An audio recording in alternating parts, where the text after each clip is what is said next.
All right. What's up, everybody? How you doing out there? Welcome back to the show. This is last week's fights. My name is Thinker St. James, and tonight we are going to be going over each and every fight from UFC Fight Night, Cannonier versus Rodrigues, taking a look at UFC Seattle and all the craziness surrounding that event, and touching a little bit on the GFL and some of the fights that they have just announced. And to do all of that with me, back from the dead, he ran away from the podcast like Yusuf Zalal, but he is back. Chase Parton, how you doing, brother? It is always good to be here. I'm really happy to be back. Listen, special shout out, obviously, Thinker, hold it down whenever I'm gone. If I have to be, unfortunately, never my choice. But it's always good that he's keeping the train going on this track. So I appreciate him a lot. I appreciate that, and glad you're feeling better. But let's get into some of these fights, my dude. Did you watch these fights? Did you enjoy these fights? Dude. It never ceases to fail. We talk about how shitty a card looks or whatnot, and then it pulls through. Like, I thought this was a really fun card, even though like it shouldn't have been a really good card on paper. You know, honestly, after 312, which I felt was a little bit of a letdown. I mean, honestly, on paper, it was not that great, but it's like, oh, it could be better than what it's looking like. Sometimes those are the cards that turn out to be the best ones, all that kind of stuff.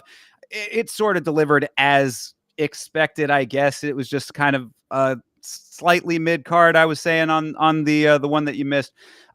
This was a really nice pick-me-up, I thought, this Cannonier versus Rodrigues card. I was very happy with the quality of these fights. Yeah, I mean, to be honest, it's just proving the point that the Apex has to stay. Like, these people come to fucking play. Like, this is really, really good to see. And I love when, and we'll talk about it later, when you can hear the audience say things, and it's really, really good. Even Absolutely. The fighters, they can hear the announcers, and there's some times that we'll talk about.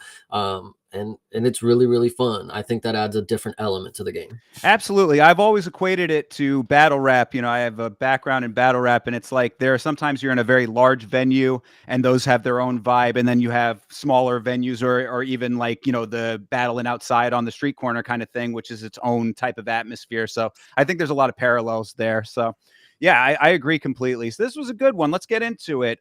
This is UFC Fight Night. Cannonier versus Rodrigues took place at the Apex, as Chase said. We are going to go through each and every fight on this card. So if you have things that you want to talk about in the chat that are not pertaining to the fight that we are talking about at the time, you can throw it in there. We will come back to it in a little bit. And shout out to everybody who is already here. Got a packed house already. Anakin, Larry, John Dong, Toby, all the people. That's still North. Let's go. Shout out my North. man. Let's go, everybody. Much appreciated for everybody checking in with us. So let's get into these fights already. How about it? Yeah. Starting the evening off was Jacqueline Cavalcante versus Julia Avila. What did you think of this fight, sir? I actually think first we should go ahead and talk about the retirement. Give this lady her props. I don't really know much of her, but I'm hoping that you can take the reins and say something nice and sweet before I make a joke. So go ahead first if you want. Honestly, I can't. Okay, And I okay. had this note too, because yeah, Avila retires and gets a send off when Damon Jackson does not, which is ironic because I think Avila and Damon Jackson are about the same level of fighter. So why she Okay. ended up getting the in ring send off was a little bit strange to me.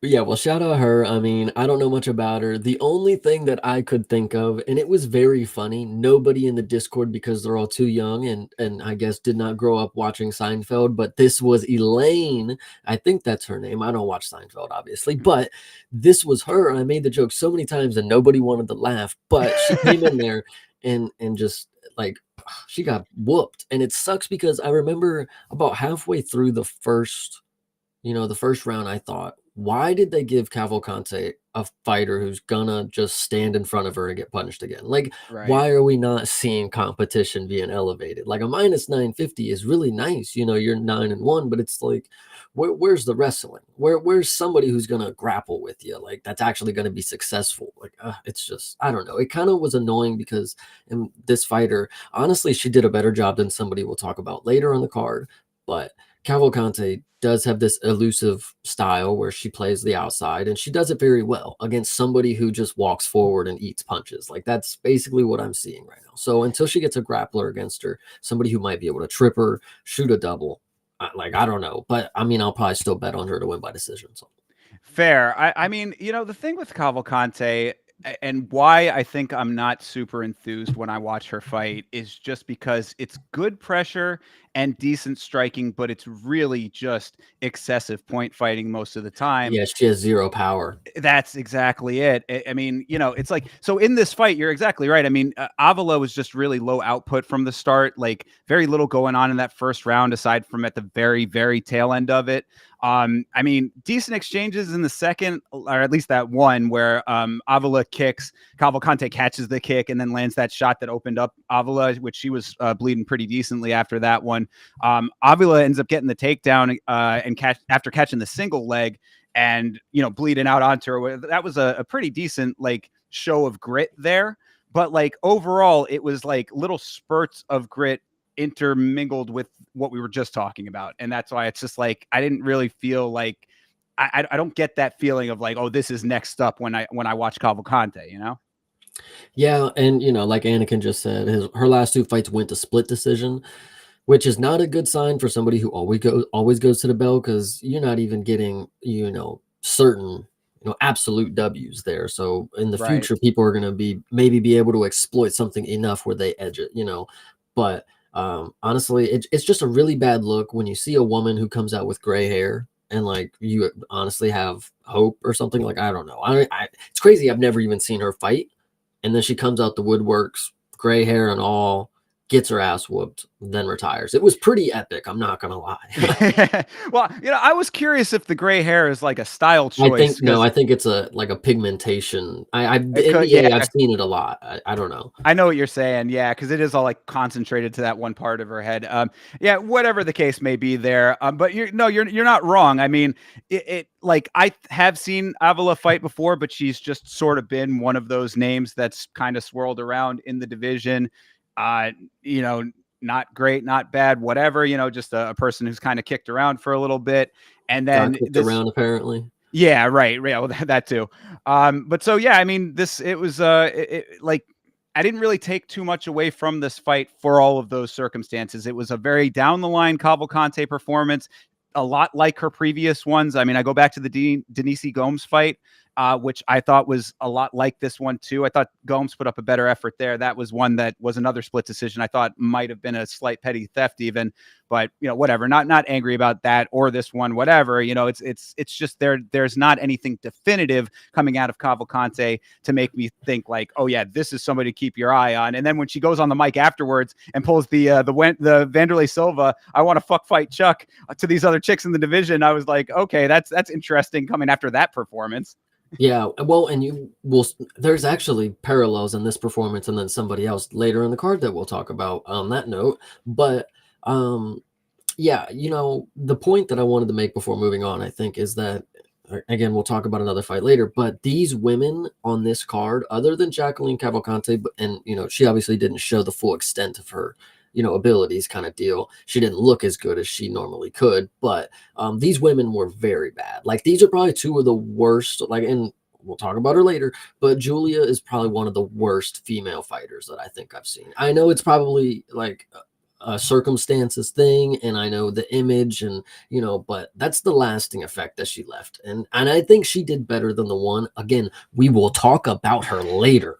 So eh, but either way, these women were just, they didn't look good. They didn't show out, in my opinion. Yeah, I mean, I don't know if I'd go as far as that, in the criticisms of Avila, but it was certainly uninspiring, and we were just talking not too long ago, start of the year, about how we really need to see women like that are going to step up and fill these roles as like the next up in their divisions. And it's like, if Cavalcante is really like trying to be that, then something needs to click, and I don't see it yet. There just needs to be something more, It's actually the new wave of female fighters is that point fight, outside side kicking. I know she didn't really do more of the side kicking, but like, I'm thinking of like Pooja and how Shauna is fighting now. I mean, I'm trying to think of one more. There's another girl. Either way, but I don't know. It's just a very interesting style, but it's winning for the women because generally they're not going to get finished on the feet. So it's not a bad style. She did, like I said, she didn't make it look as bad as somebody else did. So there's well, and that was the other note I wanted to make too, is that like we've seen a lot lately, it feels like, and this is not just in the women's, but like women, maybe a little bit more proportionally, these fighters that go in and just seem to want to stand there. And that, I think, is a trend that really needs to get broken. I don't know where that's coming from, and I don't think that there's any like underlying zeitgeist or a meta that's going on there necessarily. But it's like, if you're going to go inside the cage, like, you got to throw something. You got to be active here. Okay, I'm gonna give some fanfare for the chat. This is actually a topic that MMA Guru talked about with DJ on his channel. I actually just saw a clip of it on TikTok when I was at work. He was talking about how there's just this an idea that you have one game plan, and then if it doesn't work, you just stick to the game plan that doesn't work, and you don't change anything, and you don't adapt. And I know Jacqueline is winning, but like, I can feel when it starts to not work, she's just gonna not be able to adapt for a winning game plan. I don't know.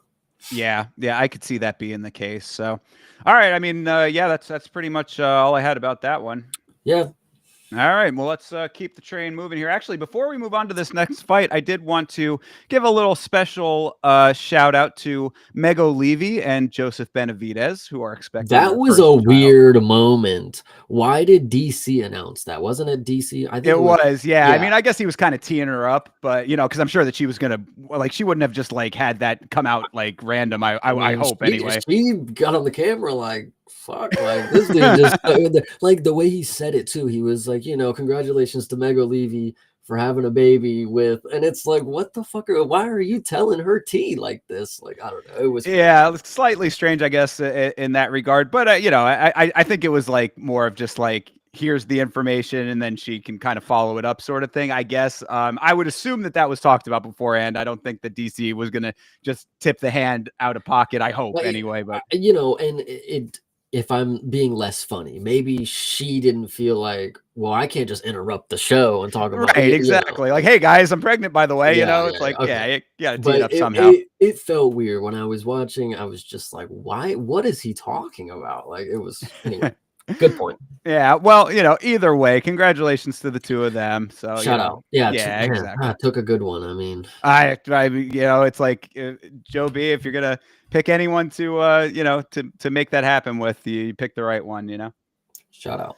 Indeed. All right. So let's get into this next one. Okay. So if anyone thought that the first heel hook from Walter Walker was a bit of a fluke, you get number 2, Walter Walker versus Dontel Mays, ending in a heel hook submission. Chase, what did you think? I think at the beginning of the week, whether you guys wanted to blame the sickness fog or whatever for the confidence that I had in Walter Walker, and I can't tell you that I was sitting here imagining him getting a heel hook, which it is very plausible because this dude has been heel hooked by Surreal Gone. Like, you must be dog shit. Anyway, so Walter Walker, I didn't believe that he'd come out here and pull it off. I believe that he would attempt it. Like, why not? I mean, everybody should at that point. But the fact that he was able to just run out there and finish him in, 4 minutes or whatever, or a minute, whatever. I don't know how Yeah, these fucking times work on here. minute So, 17. um, yeah, that was impressive. And it was a joke at the time, but if you really let it marinate, it's really true. This is one of the greatest heavyweight submission artists that you have seen. Listen, he's 2 for 2 on heel hook submissions. Like, I mean, who's done it better? It's true. I look, laugh it up me, talking to myself there, but Walter Walker has 2 out of 5 total heel hook wins in UFC heavyweight history. It's 5 total, 2 of them are him. So I mean, that's a pretty good percentage. He's honestly the best Walker brother, and I'm not even kidding already, because with the listen, I know you guys look at his record, and that's exactly why you didn't want to believe in him. Somehow I'm looking at it now. Why did you guys talk about his record? Elite was in the Discord telling me all week. He's like, dude, I'm not betting on Walter Walker. Like, do you see his record? It's like, okay, he's 13 or 12-1 at the time. He's going up against a literal like McDonald's employee. Like, this is really bad right here. And dude, it's bad because Marcel Dorf, the dude who does like all the roster breakdowns or fight breakdowns, he said not to be that guy, but who ranked Dontel Mays? And like, if that dude is saying something about the performance or about the rankings, it's like you must have done something. And I can tell you what it was: fall to the ground and not have any ability to like get out of a heel hook. I don't know. Maybe that is secretly the heavyweights, like, kryptonite, because the common thing, you'd have to swing your leg over and like roll around kind of deal. I guess they just don't have that rolling and moving the leg over ability. I don't know. Maybe Walter Tafa is tried onto to, something. Tafa tried it and ended up having to cry out in pain, that verbal submission there. But you do bring up an interesting point with that, because it's like, so Mays was ranked, not ranked anymore.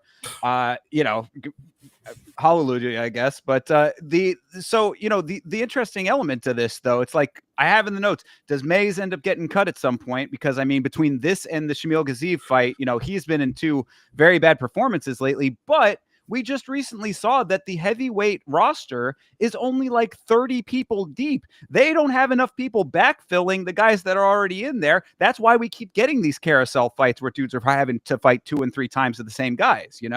Is tough this season heavyweights? It is not. I looked into that as well. I'm glad you brought that up. Yes, I thought the same thing. I was like, oh, you have tough coming in. At least you can get a couple guys off that. No, it's like it's welterweights, and I forget what the other division is, but it's not heavyweights. So yeah, I don't know where, like, they're trying with Talashin Teixeira. Obviously, he just got a nice win there, so that's good. That helps out a little bit. But like, they are not able to keep the demand, to supply the demand that we need for heavyweights right now. This division is in turmoil. I'm telling you, Dana is calling our bluff. I know it's Monday, so we probably would have seen the cuts if they would have happened by now. Dana normally he writes it the first fucking day of the week when he gets in the office. But this is, if Dontel Mays don't get cut. I mean, Rosenstrike, like Anakin just brought up, yeah, he's probably on his way to a different promotion that he could probably be the fucking GOAT at this point, and use his youth. He can go to Karate Combat and he can go kill Rebellis right now, probably. But Dontel Mays, dead ass, might need to go to a trade school at this point. You're teammates with John Jones, dude. Like, maybe I know teammates don't mean much. It's like you probably see him in the fucking gym at this point. Maybe he's probably never even in the gym. Anyway, it's just ridiculous. How do you have a kryptonite like that? Like, Surreal Gone is one of a million fucking chances to get a submission attempt in a fight. Think about that. The fact that he pulls it off. Walter Walker shoots a fucking double, tackles him basically. I'm surprised we don't see more of the fucking football tackles type of shit. Like, it's pretty useful. And then he just grabs his ankle. And I could be wrong. I never have my ankle pulled on or tweaked like this, but from what it looks, and it looks like with a lot of the other fighters, is like, this is a move where it's like you only tap because like you're scared it's gonna happen. Like, I don't know. I've seen a lot of people get out of heel hooks lately, but Dontel Mays is a big dude. I'm telling you, the leg swing over thing is, I think, the problem. Yeah, I don't. That might be a slightly off base take on that one, but either way, the fact that it worked is, I mean, you are right about the fact that people generally are able to get out of them, I give you So that. yeah, so I mean, either way though, I mean, I think, and here's your spiciest take of the day: John Jones defends, doesn't defend, whatever John Jones does after Jones does not have that belt anymore. Heavyweight might be in jeopardy. We might not have a heavyweight division at all anymore. Spicy, spicy, I know. But if it happens, it would be, a plus 10 million a payoff. But So I'm putting it out there just in case. wouldn't that be interesting? And I'll give some light. I'll entertain you for a second. It's like maybe they will just fucking tell these fat slobs to cut their weight. Like I watched the fight and I'm like, why do you have a belly? Like what did you have a camp? Like I don't know how it goes, but it's like if you even attempted to cut, it's like you would look good. It's like you're not attempting to cut because like you don't have to really make weight. Like you can just float around that weight. And Right. and it's ridiculous that you're going through camp and like you're not getting shredded. Like how are you not like in the game? Like, Derek Lewis came out with a six pack at one point. It might have been painted on, but he tried. Like, so I don't know. Yeah, I mean, I don't think it's actually going to happen, but it would be. I That'd mean, be like fun. we're really the only reason I say that is just to say that like even the fact that that could ever be a plausible thought in anyone's mind tells you all you need to know about the state of heavyweight currently. You know what I mean? Yeah, I So, get you. So, yeah, I mean, hopefully Tuesday morning, we'll see Dontel May's name pop up on the roster watch. But until then, we may get another stinky performance from him.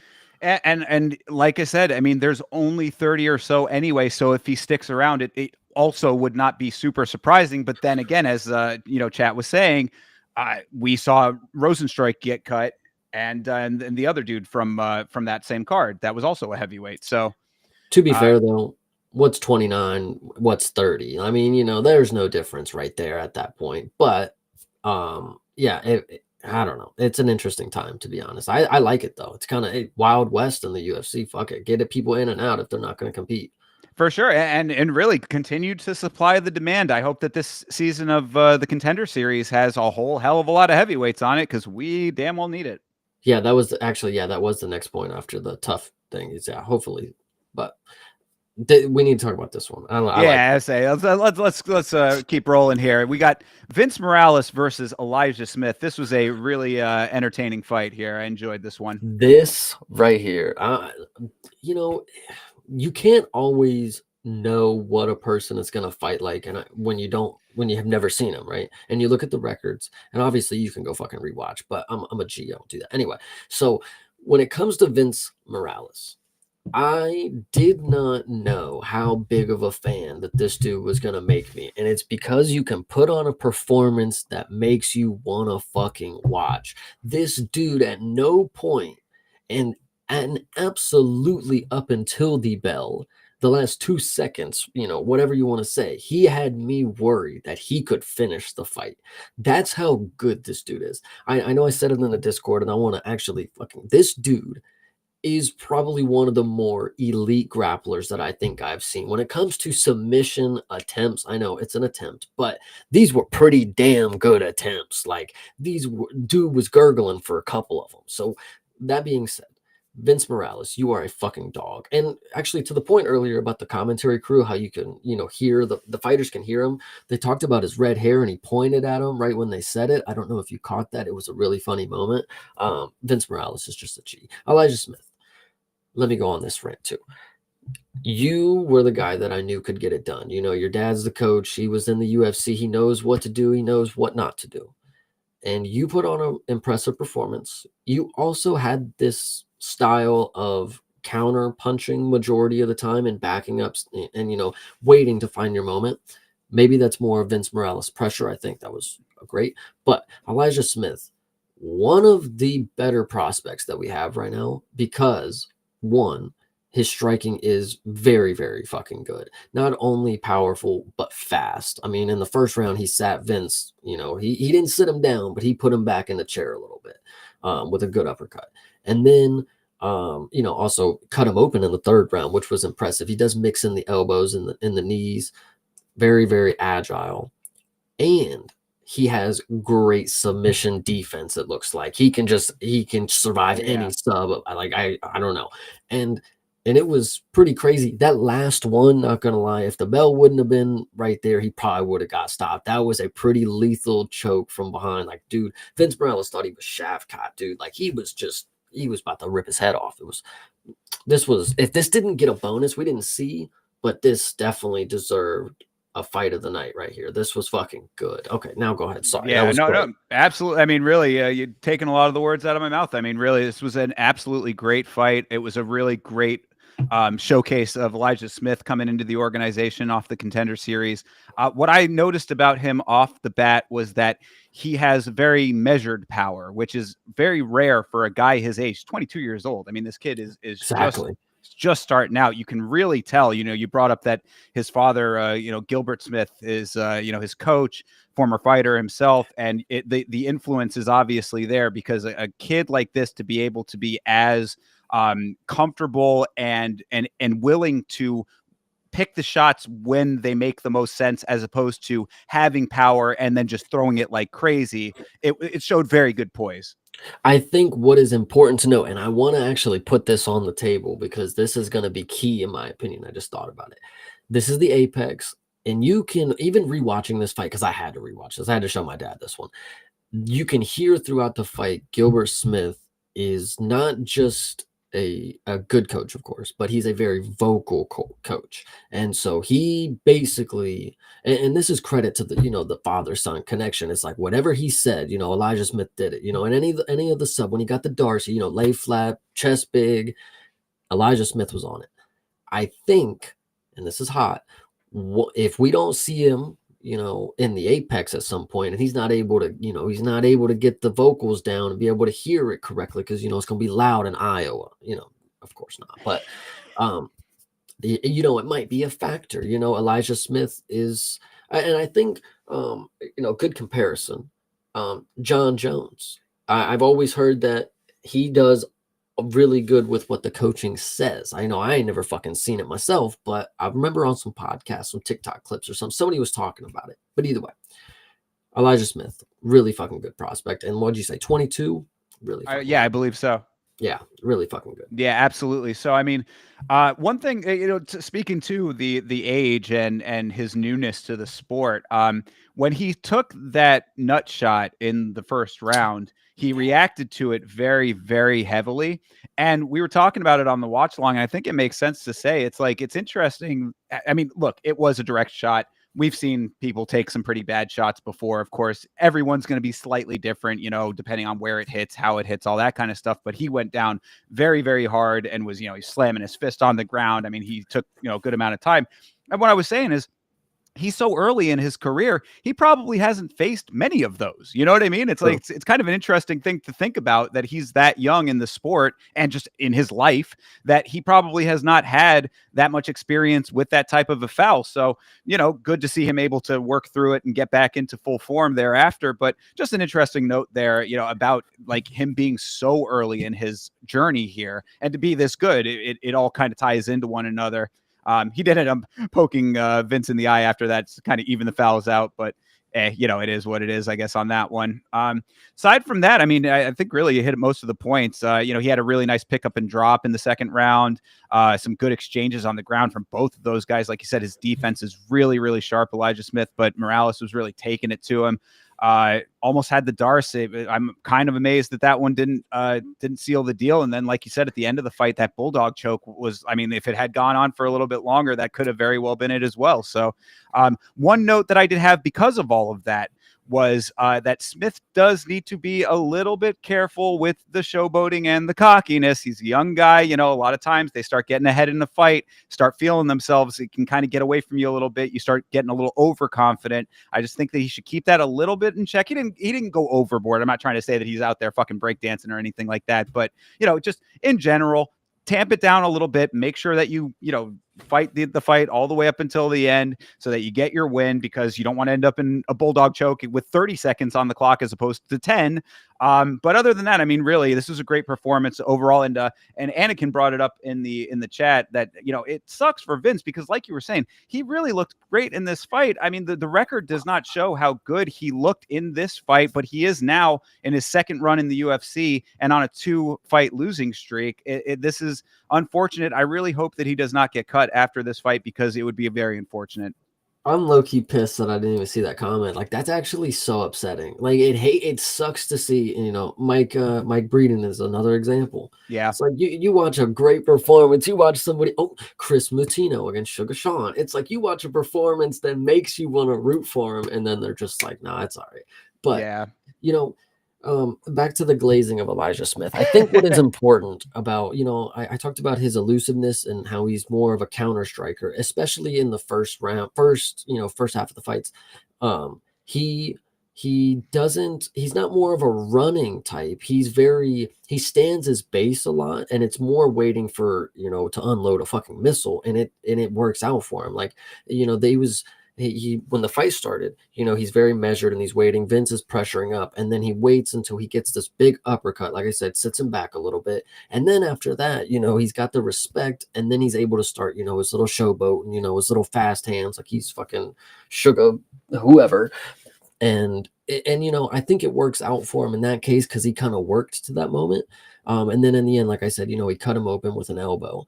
But what I will say, and Vince Morales is just that fucking dude when it comes to subs, apparently. But Elijah Smith is I don't know if you want to call it a gamble, but like he leaves his neck just out there for everything, I guess. Like, how do you listen, 3 sub attempts and they were all on your neck, dude? It's like, I don't know. Like, I know he got out of them, but yeah, still learning, you know, still getting his True. footing and all that. And that's why, like I was saying about the showboating stuff, it's really not like over the top. I mean, you know, because there are some guys who in that same position, like you said, especially right after the uppercut, which was very nice, and I'm pretty sure it broke Morales' nose. I mean, it was. I think it was I think the nose did break, but then he like cut him at I don't know where the cut was, but I think it might have been the nose too. But yeah, he definitely broke something. Either way, good amount of leakage because of it. But, you know, so I mean, like, yeah, obviously after a shot like that, you know, you're going to be feeling yourself. So it's just keeping a little bit measured and making sure that you're, you know, navigating the fight accordingly, because like I had said, you know, you end up in a bulldog choke thereafter.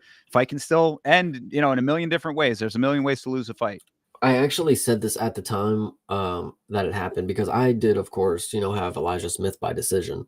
But if I would have had money on Vince Morales, I probably would have been arguing this. This was a really close fight. Like, I don't know. I can't really tell you which fights or which rounds necessarily he would have won, but like they were all close enough where I would have figured some robbery could have happened. But this was a really, really good fight. And I think maybe I'll bring it up on this fight. It's like, we haven't seen a real like robbery in 2025 yet. Like, there hasn't been one that's been like, oh, that was wrong. You know, I think they've all been really good calls. And this one, as a coin flip coming in kind of deal, like this was a good fight. So I just loved it.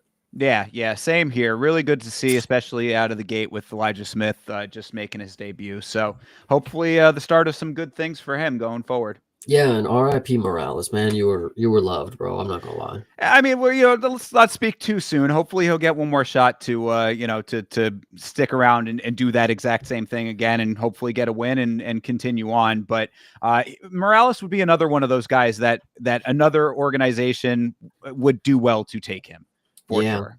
You know, 100%. So we'll see what happens there. But all right, let's move on here. This was a kind of a crazy one.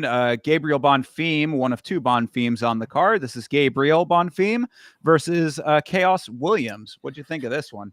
Well, I think first off, I'll state that maybe we remember Chaos Williams looking good because this Carlson Harris? Yeah, that old man that he beat up on the last fight, and it was an early stoppage kind of deal, I believe. I could be wrong, but Chaos Williams, dude, this guy, whoever told me to believe in a knockout from this guy, no, oh my goodness, it's actually really bad. I rewatched this one again. I showed my dad, and I didn't remember how many just wild hooks he throws. Like, he just fights like he's on a shipping yard. It's crazy.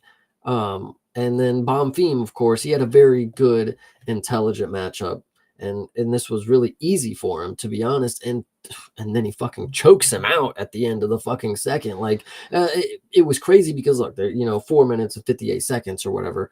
Like I was thinking, we just saw last round or last fight we just saw a dude didn't tap to the bell or whatever, and then he let the fight in. I thought we were gonna get there because I think I had Bonfim by decision and I had him by sub in a different one. But either way, Chaos Williams, I think it was Toby who made me believe in you. But yeah, head to Arby's. Shit's crazy.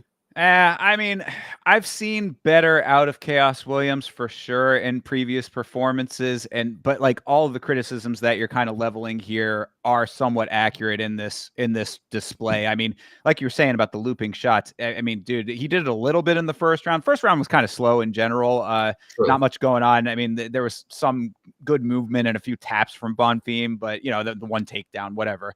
It wasn't like a crazy fireworks display in the first round, but you could already see Chaos Williams doing it a little bit in the first round, but that second round, you really saw him reaching with those shots. And it's like, bro, I mean, you're grasping at air. There's just nothing there for you when you're throwing from that distance and that telegraphed. I mean, these like wild over the top loopers that he was throwing were pretty crazy to see. And then that second takedown was the one from Bonfim that seals the deal. I mean, murders William with the Darce on the ground. I mean, it was. I'm not trying to say that the ref was wrong in the stoppage because it was kind of hard to see. Like from the position that he was at, like just how out he was. But good Lord, was he out? Eyes rolled back, mouth agape.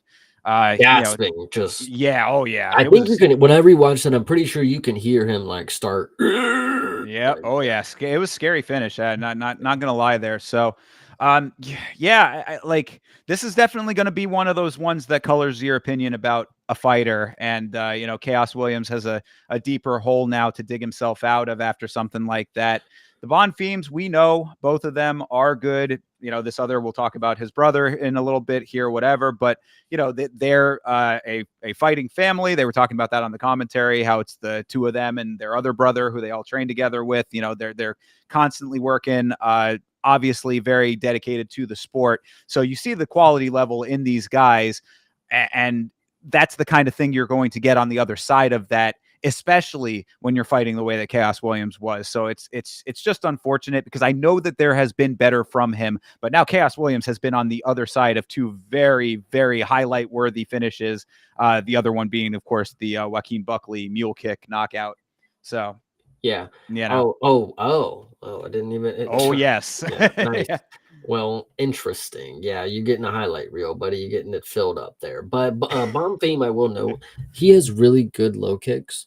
Not only did he didn't feel like he was spamming him. There was times where he loaded up like 2 or 3 of them, which was good. It's like he started limping and the dude's fucking hobbling now. Hey, go for it. But yeah, I mean, that's a really good weapon that he just kind of has in his back pocket. I'm trying to think like his striking. He has a really well. Also say sorry. I just wanted to say I think it might have been Impa Kasanganai who might have been the one on the end of the mule kick. By the way, sorry, Okay. I might have been wrong It was about with that a one. mohawk, wasn't it? Yeah. Yeah, I think that might have been him. But Okay. either way, sorry about that. But No. I mean, go ahead. I didn't mean to. Yeah, no, you're fine. Good that we clarified. But yeah, I think that the leg kicks is Bonfim's one of his better weapons, obviously, his grappling. The submission, I want to know also when I rewatched it, I forgot at the end of the first round, Bonfim didn't fucking let go of the choke. So that was weird. And then going into the second round, it seemed like he was like more willing to like let go of the lifeless body at that point, kind of deal. So Felt him go limp, probably. I mean, that's kind of what it felt like. But this was a crazy finish. Shout out to Khalil's #1 fan. He definitely had the submission pick on this one. I'll give it to him. Yeah, absolutely. And good win for Bonfim there. Yeah. Unlike his brother, who we'll talk about in a little bit. But before we do that, let's move on to Rafael Estevam versus Jesus Aguilar. Yeah, I mean, I like the little waves that Aguilar had in his hair. I thought that was a kind of a cool choice. Listen, I honestly don't have too much to say about Esteban. Like, okay, great win. It was very solid. But I feel like, and maybe this is the WWE underdog story in me. It's like Jesus Aguilar, man. This guy here, I felt it. I felt that this guy knows what to do with my money on the line. And so at the last moment, I said, Jesus can do this. I feel like he's just going to stand and bang and he's going to knock him out, right?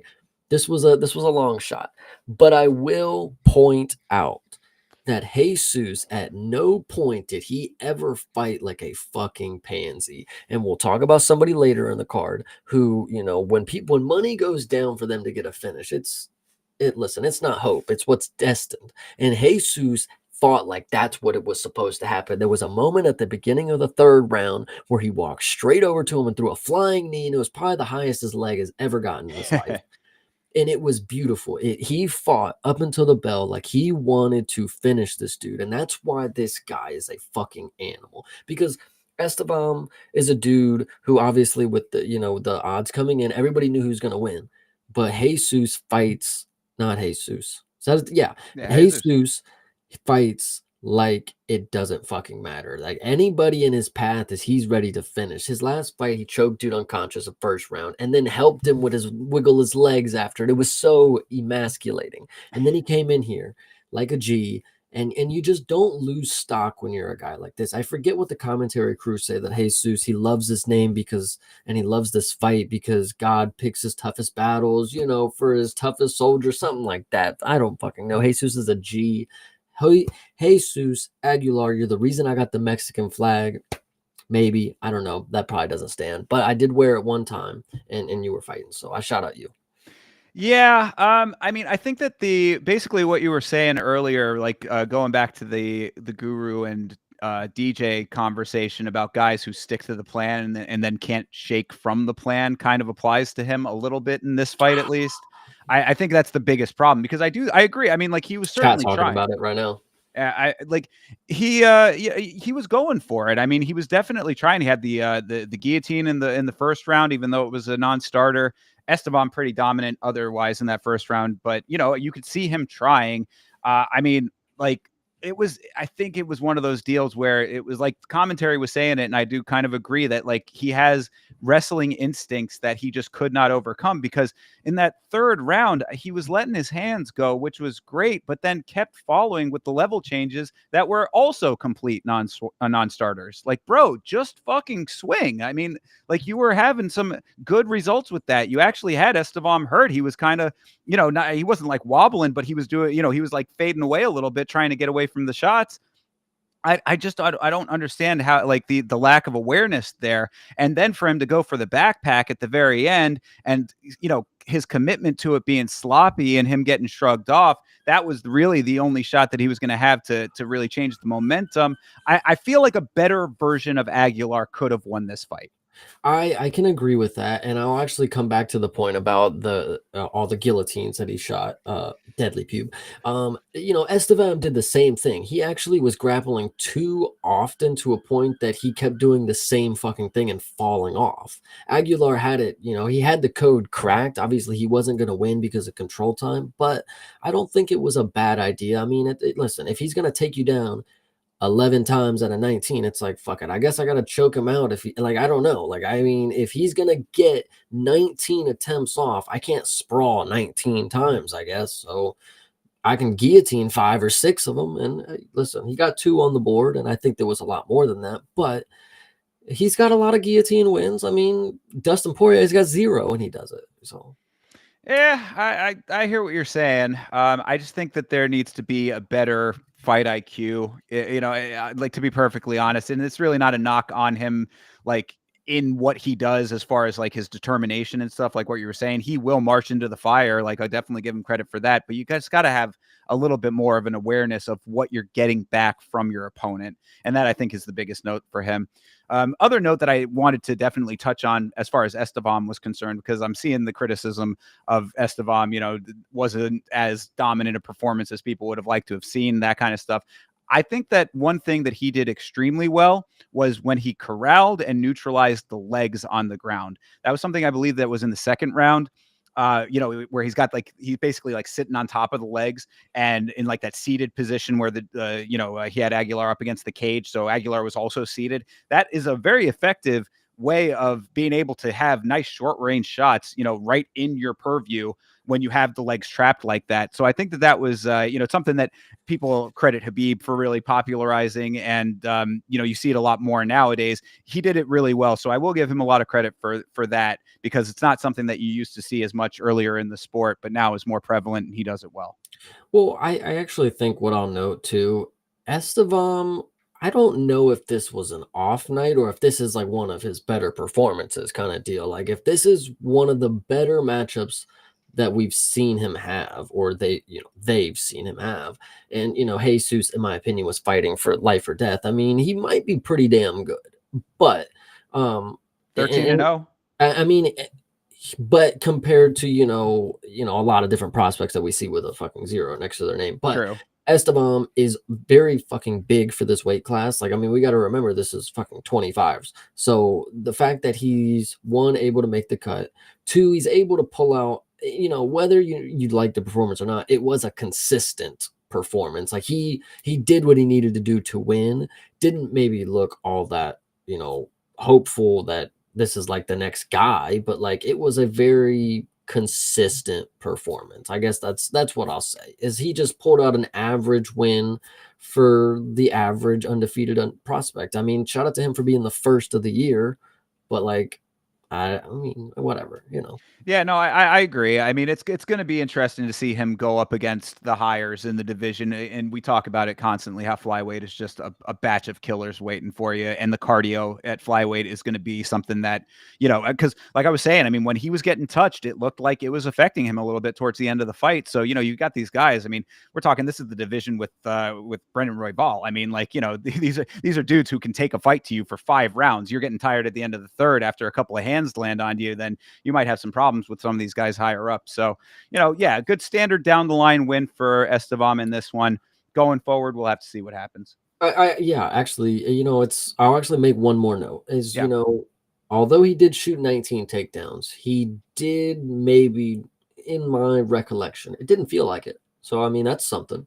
It didn't feel like he was just like, Marab style, just shoot after shoot after shoot, kind of deal, or any other wrestler that you want to talk about. But like, it felt like he naturally was getting good shot attempts, like at least in my memory. I didn't rewatch this one, unfortunately.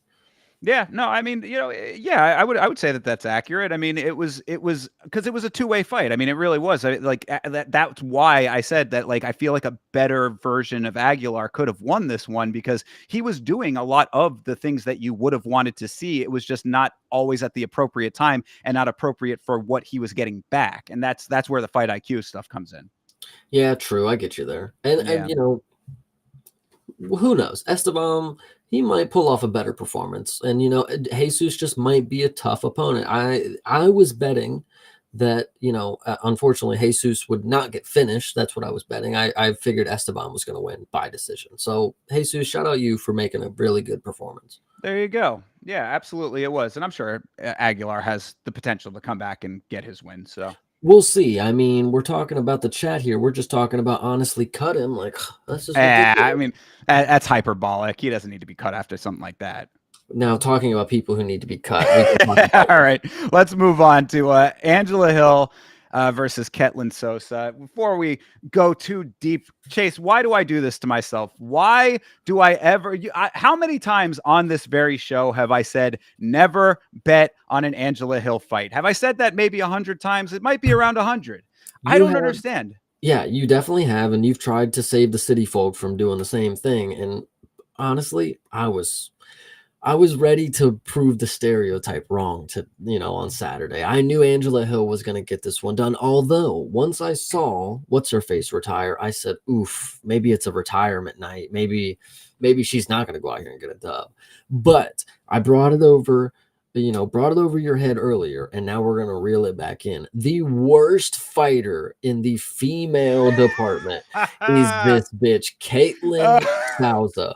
Yo. Oh my God. Oh my God. I'm honestly appalled at what I saw. Like, now she did absolutely nothing.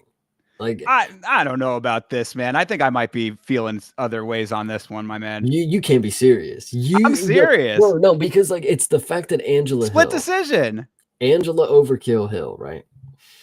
She, you know, I First just, round, I can give this to you. But all right, I'm sorry. I don't mean to keep interrupting. Go no, ahead. no. You're actually not interrupting me because this performance, like I had Angela Hill by decision, but when I'm watching it, I'm witnessing somebody who is 18 and 14 put the fucking work to you, like a 40-year-old woman, like, and then Caitlyn does nothing. Like it just does nothing. Just stands there, gets beat up. And you know, it looked a little worse because Angela was wearing the damage more. But that first round, she got ate up by knees for like 2 fucking minutes. Like and you know, it was absolutely insane because I was like, oh shit, now we're not gonna get a fucking decision from Angela Hill. She's gonna actually finish her from the body TKO because she just kept ripping the knees to the fucking body. And then Caitlyn kept trying to mimic her. You know, she would get the knees, she would get like four. Angela Hill would just like rip like four, and then she'd try to swing one up there and miss. And then, oh god, this performance, dude. Oh my gosh, like All talk right. about people who need to be cut. Has she been in the UFC long? Because if we can right the wrong. Like Oh, we can. she's been a little Okay, bit, she's but I had a mean, good run. She's good yeah. enough. No, Shut it up. all right. Well, let me jump in here, okay? So, first round, I will accept this analysis. All right, good pressure from Angela Hill in the first round, like you were saying, the knees, really like the knees to the body. She threw a couple of those that were really good, secured the takedown, which is somewhat rare. It was amazing to me that they had said that Angela Hill, after all of these fights, only recently had gotten her first submission ever. I was like, that is insanity, but okay, you know, obviously she's improving a little bit in this regard. All good there. But in the second round, this is where your argument breaks down entirely because Souza's striking was clean and effective in that second round. She saw that she was down that first round, dropped the first round, want to say she was downloading the information, whatever the fuck you want to, you know, justify that. You should never drop a round. That's, you know, I'll put that out there right here, right now. Of course, always come to fight from the second the fight starts to the end, but drops the first round, adjusts nicely, and locks in that second round. They'd say that she took that round pretty easily with the striking that she was doing. That's where the damage that you were talking about Angela Hill wearing was coming from. Then What about that the third third round, round, buddy? huh? What about that third round, buddy? Well, so that third round, I think it was close. I don't know where this is coming from, Chase. You're killing me right now. I thought it was pretty close. I think that the striking and Keeley, the defense, was more effective for Sosa. That's what I'm saying. I think that she was defending well. I think that Hill was trying to go back to the same well a little bit from the things that were working for her before, and the adjustments were good for Sosa. This was a split decision win for Hill. I think that it might have been a slight petty theft. How about that? I think this is listen, she was fighting tooth and nail to a fucking 40-year-old with 14 losses. That, Like yeah, all right.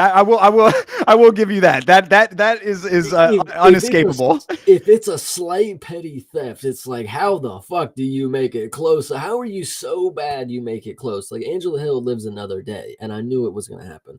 I didn't know how bad Caitlyn was gonna be because she's just the average fucking Brazilian woman, in my opinion. Now, I mean, listen, what do they have in Brazil if not McDonald's? Because she needs to be there. It's ridiculous. Well, fair enough then. I mean, that's all I really had to say about it, to be perfectly honest. But I do think that I think that you're going a little bit hard on Sosa here. I think that she did better than you're making it out to be in this one, even with all things being equal, with Angela Hill's age and her record and all of that stuff. You know, look, all of that experience, that becomes savvy veteran territory right there. Listen, I actually don't hate the idea that we're having like an Angela Hill resurgence because like she low key, I mean, she do be trying to fight. Like, I She cooks, mean, man. No, exactly. And this is why I hate myself for making a bet. That Ketlin Sosa was on the safe parlay. She was on the parlay that should have, bro. Every other pick on that parlay came through. I'm like, oh, this is an all favorites parlay. This is going to be short money, but at least I'll be making it. No, she was the one that denied. So, I mean, like, this is really, I think that the egg is on me on this one. I'll take everyone else's sins upon me for actually placing the bet in the first place. I think what's key to note, and you want to talk about, you know, not betting on Angela Hill, but I mean, in the third round, in my opinion, she did skate away. Like she came to play. Like maybe the first half of it was a little close, but then she got like a takedown, and like, I'm pretty sure it was like CO deal after that. Like so, I could be wrong, For but Hill? yeah. No, she ended up. She tried to go for the takedown, didn't get it. Okay, Pretty but sure. I don't. I think she got a trip or something, or she got a takedown at the end of the third, and then it stayed there for a little. Because I remember thinking like, okay, Angela Hill, it's one, it might be 1-1, it could be kind of deal. Yeah, Um, maybe I'm misremembering, but I know that it didn't end there. I mean, it wasn't mm, one of those situations where it was like the takedown just, negates the entire round kind of thing. Because I wouldn't have thought it was that close if that was the case. yeah, So but I don't know. I mean, needless to say, though, this was a fun fight. it I'm not was. gonna lie. I had fun watching two women who are like clearly bottom of the barrel, but like, who fucking cares? I mean, look, Angela Hill saying that she's trying to fight still to go into the belt. And we have seen that in women's MMA, the age is a little bit more malleable as far as champion potential as opposed to the men. Usually that 34 is like the number, like the sweet spot number as to where like the drop off comes for male champions. But for women, it can go into a little bit later. So, 40-year-old, she could be the Glover Teixeira of the women's MMA. I'm not a hater. I mean, I really do. I believe in Angela Hill now. Like, I actually get why somebody would put money on her. Exhibit A right here. She fights until the bell. Overkill Hill. I mean, you don't get a cool nickname and be mid. I mean, sometimes you do, but like, there's moments where you're not. Oh yeah, and I mean, look, I like Angela Hill a lot as a person. I think that she's a very sweet lady. She's good on commentary. She's got her own Good looking. YouTube I'll give you channel that. now. Been thinking about possibly watching some of her stuff on stream at some point. I mean, yeah, like I will always be a supporter of Angela Hill, and the time that I put the money down for it, that's when she'll lose. Yeah. It Yep. never fails. I feel you. All right. Well, enough of this. It's just going to continue to depress me the more that we talk about it. So let's move on here. Jose Delgado versus Connor Matthews. What'd you think? I think this was really kind of one. I this is the fight where I established the mindset. It's like, when it comes to betting, there's filler fights and then there's killer fights. This guy right here. This guy right here. Holy shit, Delgado. Okay. The fact that Connor Matthews, and I want to bring this up because it is absolutely funny. The fact that he started his MMA career in his mom's basement was the story. Yep. I looked at this fight and thought, maybe this is going to be some type of hero for me. Like we all start in the basement at some point. But no, Delgado is that fucking guy. Holy shit, is he that guy? It first started, the fight started and it was a little interesting because Delgado he didn't show off what he was capable of yet. He kind of was very measured. He was on the back foot a lot. Connor Matthews was putting the pressure. He was shooting for some takedowns. Delgado was getting up. Then there was the moment where Delgado threw a front kick and missed, and then spun around with a back fist. And Connor Matthews, So listen, clean.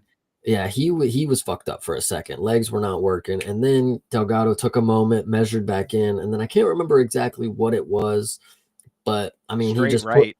he put him on the mat, and then it was more like ground and pound, and it was one accurate shots that were clean, legal, and two, there was the ones that ended it were legal in my opinion, but the fact that he was able to just ground and pound and just unconscious, he won. Actually, there was a good moment to note. Once he got him down, Connor Matthews was actually still kind of conscious, and then he was able to float into full mount. Like that was the key part of the finish. He didn't stay in half guard trying to do it. No, he mounted up and then dropped. I think it was like an elbow to the back of the head, punched him to the back of the head, maybe 2 strikes, 3 minimum.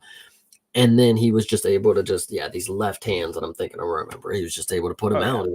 It was crazy. Yeah, no, absolutely. I mean, so yeah, to break it down, this was exactly as you've just said, basically. I mean, like the defensive grappling from Delgado in the first round was impressive. I did want to note that, and like you were saying, he did have to get out of a couple of situations, which was good to see. I mean, this is it wasn't like I mean, it was quick. So first round, obviously, it was all in quick succession. But it was good to see that he didn't have to get tied up for too long. He got himself back to where he needed to be. That cracker of a spinning back fist, holy fuck, dude, that thing was clean on. And the straight right that put him down was very, very impressive. At least a punch, a punch, and at least one of the elbows on the ground was definitely to the back of the head. I mean, got to call a spade on that one, because like looking back, especially when they played the replay, I'm not saying that he was doing it in a dirty way, obviously, but you're right, the adjustment was good. I mean, because he if he had been at a different angle, he would have been hitting at a different part of the head, which could have let the fight go on longer. So the adjustment was very key there to being able to get the finish, with or without the shots that could have been slightly questionable. Sucks that there was a little bit there. Never like to see that be a part of an otherwise perfect equation, but it wasn't so egregious that it's like that's the story of the fight or anything like that. So yeah, this one, honestly, even though it was quick, it was a really good performance. Like you said, it was good to see that Delgado has the ability to get out of some grappling. Whether Connor Matthews is, the elite grappler that can hold somebody down, that's a different story. He had the instincts to, get to his, sit up and start crawling towards the cage and get his feet below him, whatever you want to say. And then on top of him being ginormous, he was able to just fucking put him down. Not only just with the striking, but then able to formulate a good idea of what to do once the fight hit the ground, kind of deal. For sure. Yeah, absolutely. I mean, at the end of that thing, he's looking dead into the camera saying, I will be the best in the world. It's a good start to it. 100% finish rate remains unbroken for the guy. Jose Delgado might be him. Yeah, listen, I like him. Fuck it. Featherweight, Ilya, yeah, you're cooked. I got my Delgado. Let's go. But on the other side of the equation, Anakin does bring up a good point. Back-to-back knockouts for Connor Matthews. What are you thinking there?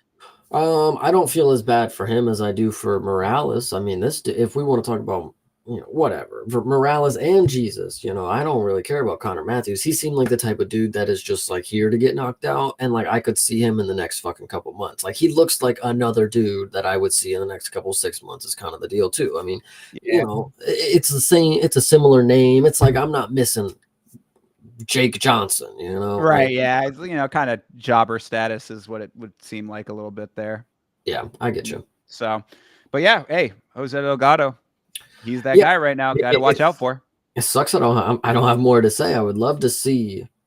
I want to see more. Hopefully, like when I see performances like this, it's like, okay, let's get contract negotiation for the next fucking fight. Let's go. Right. Like, yeah. Like, quick turnaround. There's no reason for you to be 9-1 and like now you want to start fucking taking vacations after fights. Like, get you fucking going. Like, yeah, no, and I mean honestly, usually with a knockout this quick, you'd say, oh well, we didn't get to see a whole lot of his full skill set, and that is still true to an extent here. But we did see the defensive grappling that I was talking about a little bit ago. So I mean, it's like we did see a little bit of it. There's obviously a little well-roundedness. We just need to see it against a guy who's not going to be Connor Matthews. True. So, yeah, we'll see what is next for Mr. Delgado, but the road is looking bright so far. Moving on to Rodolfo Vieira and Andre Petroski. Yeah, this was pretty much I wouldn't say it was a standard Petroski performance because it was on the feet, which was, they were saying it on commentary that, a lot of times when you have two high-level ground game specialists that often they will try to kickbox with each other. So that was definitely on display here. It was a striker's affair, but I don't know. What'd you think? I think this was one of the, again, and I'm honestly on a hot streak, but this is one of the better underdog picks that I have had. This was speaking to me as easy fucking money. But I will admit, same with Walter Walker, I did not think it was going to have a victory like this. I didn't think that they were going to stand with each other. I was thinking, sure, Andre Petroski is just going to lay on top of him. I even was thinking sub. I was thinking he might pull an arm triangle or something. But the fact that they stood the entire time was it was interesting. Rodolfo had a very good first round, I think, maybe even first half of the second round, but he gassed a little too quick. What was very impressive is Andre Petroski just decided to just only defensive wrestle, which he did very good at. but I thought was going to be his downfall, unfortunately. I thought it was going to play out like, oh, well, he's shooting takedowns. That means he's mixing in martial arts, or, but like I said, with the robberies and, 2025, I think they're doing better with the scoring. I think they have a better quota going on, because I do not believe, and maybe going into the third, I thought it was close. But at the end of the third, I had this in the bag. Petroski won easily, in my opinion. After the first round, I think second and third round were Petroski for sure. Yeah, I mean, this was a slow fight in general. You got two big dudes, even at middleweight. Both of them are pretty hulking figures. Petrosky did land a couple nice shots. Takedown defense was on point, which I appreciated. Defensive wrestling, like you were saying, was there for him. I don't think that check hook in the first round dropped Vieira like they had said on the commentary. I think he was just kind of going for a level change that didn't end up working for him and just kind of looked awkward in the moment. But this was definitely one of those fights where you'd really have to like add up the significant strikes to decide the winner to me. It was like, I guess Petrosky did enough. Like maybe Vieira took the second round. Yeah, whatever. It's like, that's kind of how I felt about the majority of what I was seeing and the overall impression of the fight. Thought that Petrosky did a good job of eating up the lead leg, which did make Vieira's takedown attempts a lot tougher. Anakin brought up in the chat that Vieira missed 11 takedowns or missed 10 takedowns. Yeah. 1 for 11, which is not great on his part, especially being, commentary was talking up Vieira's BJJ like he was some kind of god, which I mean, he is very decorated for sure. His nickname is the black belt hunter, I believe, or the black belt killer or something along those lines. He does have a very credentialed legacy of competition BJJ under his belt. So, I mean, that certainly does stand. But if you can't do any of it, then, if a tree falls in the forest kind of situation, it's like, what does it matter, right? Yeah, I'm trying to think of the what's his name? Well, either way, not going to talk about him. Either way, Petrosky, again, this was a great underdog pick, plus 225. When you took him by decision, this was absolutely one of my crowning moments, because Petrosky, people want to talk about that fluke fucking headbutt thing that happened to him. Who gives a fuck? He's a consistent wrestle fuck for the most part. This one, he was a decent kickboxer, and that wrestling looked damn good because he got up very, very fast every time. Like, there was one takedown, and if you count in the rest of the control time, I mean, like, he didn't get him down very much. Like, at least to the, get him down onto the mat where he was able to, hold him down at least. Yeah, it wasn't going for like actual full-on submission Yeah. attempts and all that kind of stuff. And I agree. And I also do agree that it was nice to see Petrosky let his hands go a little bit, because of exactly what you're saying, and him being a lay and pray guy for the most part. It was nice to see that he actually can strike when the time is correct for it. And this was the time for it. So good for him.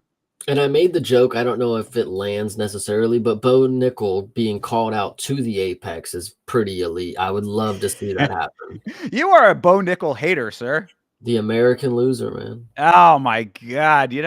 All of this Bo Nickel hatred going on in the Discord was hurting my heart. I think he's getting a little bit of I mean, look, we talked about it on the show. I was like everybody else. I saw the same fight that everyone else saw, with him and the Scotsman. It was certainly an odd display. And I fully admit that, but I think that there's still more potential in Bo than people are giving him credit for. And I do understand that he can be a little cocky in his interviews and stuff like that. So if people don't like him for that reason, fine. But I honestly, if Petrosky and Bo want to go, then I mean, I'm not really too mad at that. It either has the potential to be a great fight or another fight like this, and Petrosky could win that.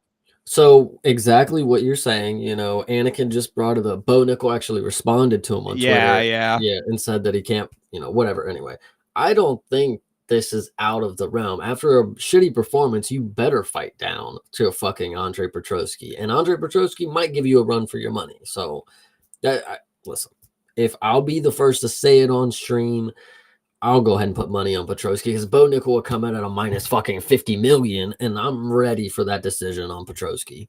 Fuck. Yeah, honestly, that if that was the case, that there have been certainly worse dogs to throw a little bit of scratch to. True. And if Andre don't win, hell, he did this time, so fuck it. Yeah. All right. Well, that's that. Let's move on to one of the more odd situations on this card. This was Ismail Bonfim, the other Bonfim brother, versus Nazim Sadikov. This was one of my crowning moments of this card, calling it for Sadikov here. But yeah, this was an odd finish to this thing with the doctor stoppage and the translation and everything that was going on. What was your perception of all of that, Chase?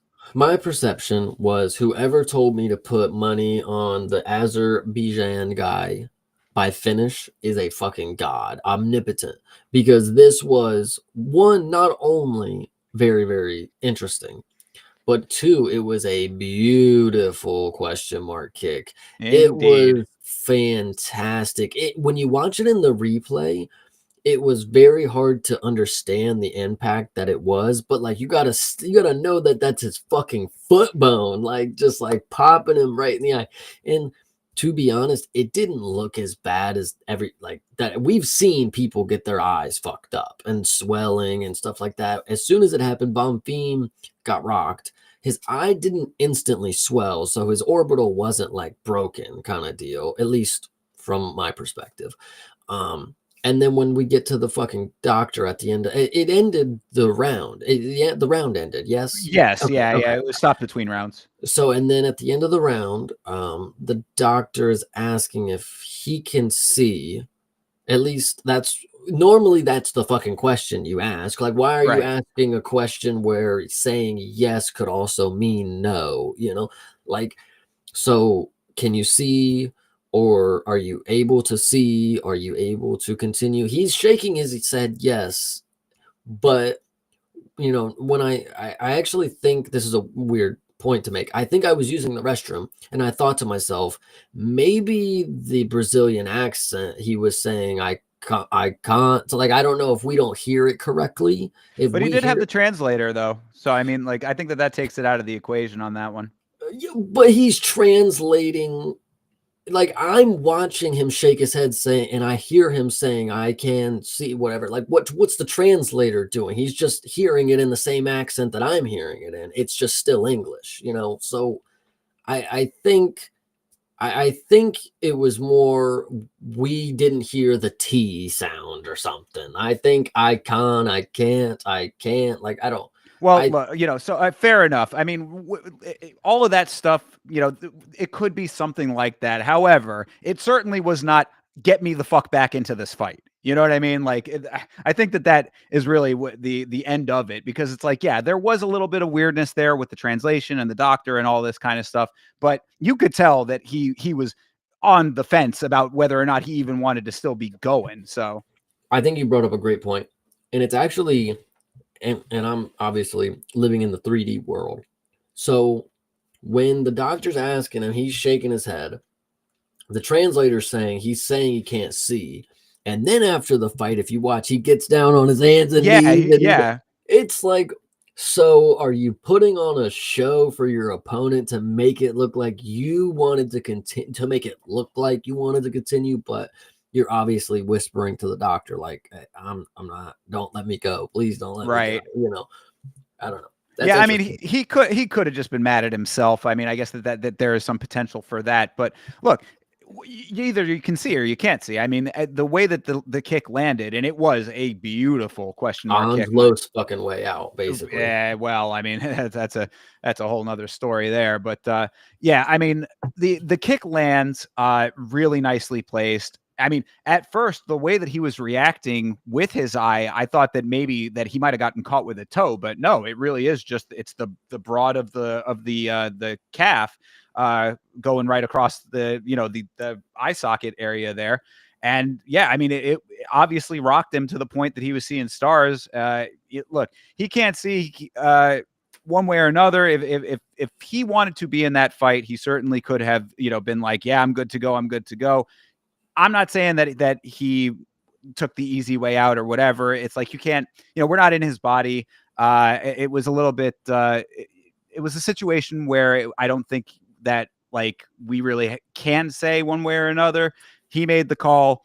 It is what it is, and I think that the story should not be on that. It should be more on Sadikov with landing the shot in the first place.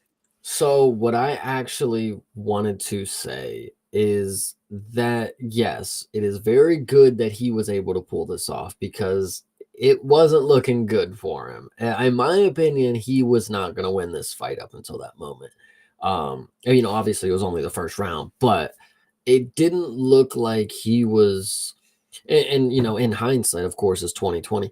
He was obviously programming a lot of data, you know, of course, because in the first round he was doing a lot of this shit, and I was tired of it. I was tired of seeing it. I was just like, why aren't you doing anything that's gonna help? But I tell you how good of a kick it was. You can always tell when there's a really good moment because the cameraman is not even fucking ready for it. Like so, like when you're watching Sadikov and you like the cameraman comes back and you see Bonfim wobbling and you're like, whoa, what he hit him with? I thought he fucking hit him with just like I thought he side kicked him like in the face. Like I didn't think it was. I don't know what the fuck I thought he hit him with because that's how crazy the fucking move was. The camera was just not even prepared. So it was pretty crazy, man. I mean, Sadikov, dude. I was thinking about getting, you know, after the show, I'm gonna get the flag. I will get the Azerbaijan flag. This is a good one. Yeah, absolutely. I mean, and also, you know, we're talking about a lot about the question mark kick, of course, because that's what ended the fight. But there were a lot of really nice kicks throughout that round. Sadikov really does have a really nice kick game, and also good navigation of the round in general. Because even though it was a little bit of the downloading the information kind of thing, I mean, it wasn't like full force at all times from Bonfim. He did land a couple of decent, strong strikes. I mean, like he was throwing a little bit in there, enough to keep Sadikov moving. You know, having to stay on the outside a little bit. And when you have to stay on the outside, you throw those kicks, and if you got nice kicks like he does, works out really well. So I actually want to make one more note before moving on. It's completely irrelevant, but I don't know if you noticed how tan Ishmael is compared to his brother. They look exactly alike in the face, but bro, this Bonfim brother, he must work outside and he must mow so much of his yard. Like I don't know, dude. He's got the tanning oil on fucking deck. Like it's crazy. he's the beach volleyball brother, I guess. You know. He might need to have a new career there because he has a lot of losses now. Like this is I don't know. I okay. mean, all right. Well, either way, but yeah, I mean, great win for Sadikov. And we've said it before, even on this show. You know, there are the dominant brothers out of every pair of siblings. So perhaps he is the lesser Bonfim. True. I mean, Yeah. it's funny how he's up on the card too, isn't it? And he's the one that has more losses and is not as well. I mean, I guess they're both equally experienced, but either way, whatever. Yeah. Yeah, not the greatest way to go out. We'll see what happens to him next time. But good to see Nazim Sadikov back. You know, he had been out for a little while. I think that his last fight was, I believe, the Borshow fight, which was like 2023. So been a Oh little, shit! yeah, he'd been gone for a little while. Comes back and gets a nice win. So I appreciate it. Nice. All This right. one. Yes. Moving on. Before we go to this fight proper, I wanted to say we have had on this card specifically, we've had two horrible nicknames. All right. One horrible nickname is Walter Walker's, who goes by the Clean Monster, which it's not the worst I've ever heard, but not great. Right. The other horrible nickname on this card is Dylan Butka, the Mindless Hulk. This is terrible. I do not like it. But however, it would appear to be accurate for both fighters. Well, I would actually like to point out, speaking of that, if you notice, he thought the nickname was so good that he got it tattooed on his I back. did see that. Yes, Yep. indeed. That is wild to me that you would do that. Have the word mindless big and bold on your back. This Dylan Budka guy is something else. But this It, is Edmund Shabazian versus Dylan Budka, by the way. and you know, to continue on that, just to rip it more, it actually looks like he decided he did not want that anymore because it's an unfinished tattoo. It's just the outline of the word, like it, and it doesn't look as centered as it. But anyway, the fight itself coming in, I was very, very confident Edmund Shabazian, which is a crazy name for a dude that I could just see on the street, like right around the corner from me. But he is that dude. I mean, 7 strikes and you're able to put, I mean, listen, putting out Dylan Budka, let's actually move to the other side of the fucking coin. This dude here is coming in at 7-4. I'm pretty sure DC during the fight said that he got all new coaches and like changed his whole style or Yeah. whatever. Brother, you need to go back and get another new coach and change more stuff. I don't know if you can even change anything to be decent at this point because, like, you're 7-5, dude. Like, why are you even here at the first place? Who gave you the chance? Who did you let down? And why are you still filling out a contract? Because you landed one strike out of 16 attempts and then you got knocked out. It doesn't get worse than that, brother. Yeah, this was one of those fights that I don't have the greatest memory necessarily, but certain things will sometimes stick out in my mind. And I distinctly remember the conversation that you and I had on this show about Dylan Budka from his last fight.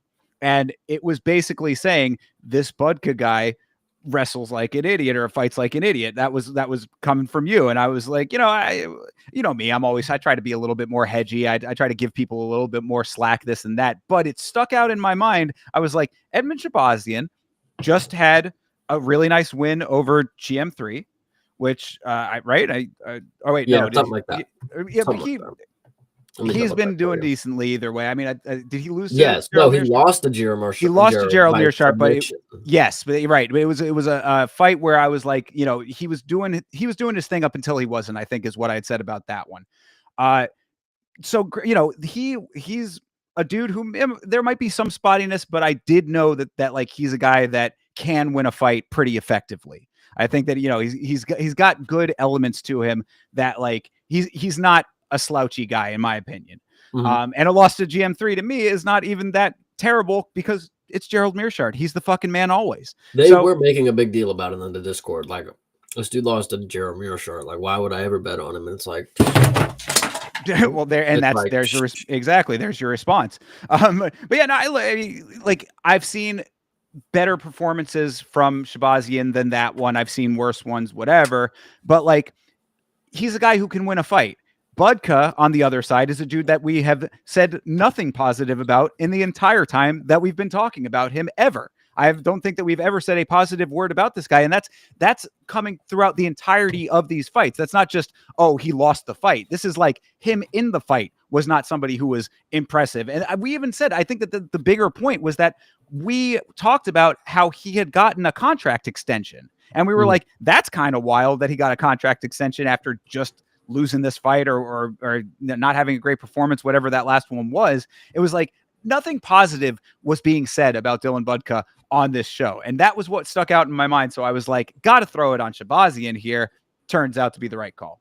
You know what's actually crazy is because I was very curious of like, how did Dylan Budka somehow get a persona of a fighter? Like, how is he in this position? So what's interesting to note, so up until his like fifth fight, all of his opponents were fucking dog shit, like never even fought anybody except him, kind of deal. And then if you remember on the Contender Series, this guy named Wes Schultz, he had long hair and he fought Mansur Abdul Malik, who's fighting this week, and got knocked out by him. Mm-hmm. That's a dude that Dylan Budka beat, apparently. And then I know I'm going on a long rant. And then to note, he lost split decision for a belt, apparently, to Asmat Bekov, the dude who knocked out Zachary Reese a couple times, whatever times. Aha. So, it's crazy to think that this dude randomly came into the UFC after just, again, he beat a fucking bum who lost in the Contender Series, right? And then he goes against Bekov in like a short notice title fight, I guess, and then loses. And then now how he's somehow just in the UFC and he's lost 3 fucking straight. And I know that's a rant for nothing, but like Dylan Budka, I can only say so much about you two because the performance was terrible. Yeah, I mean, really, it's like the whole set of notes that I have was that it was a fantastic counter right for Shabazian, really well placed, very powerful, obviously.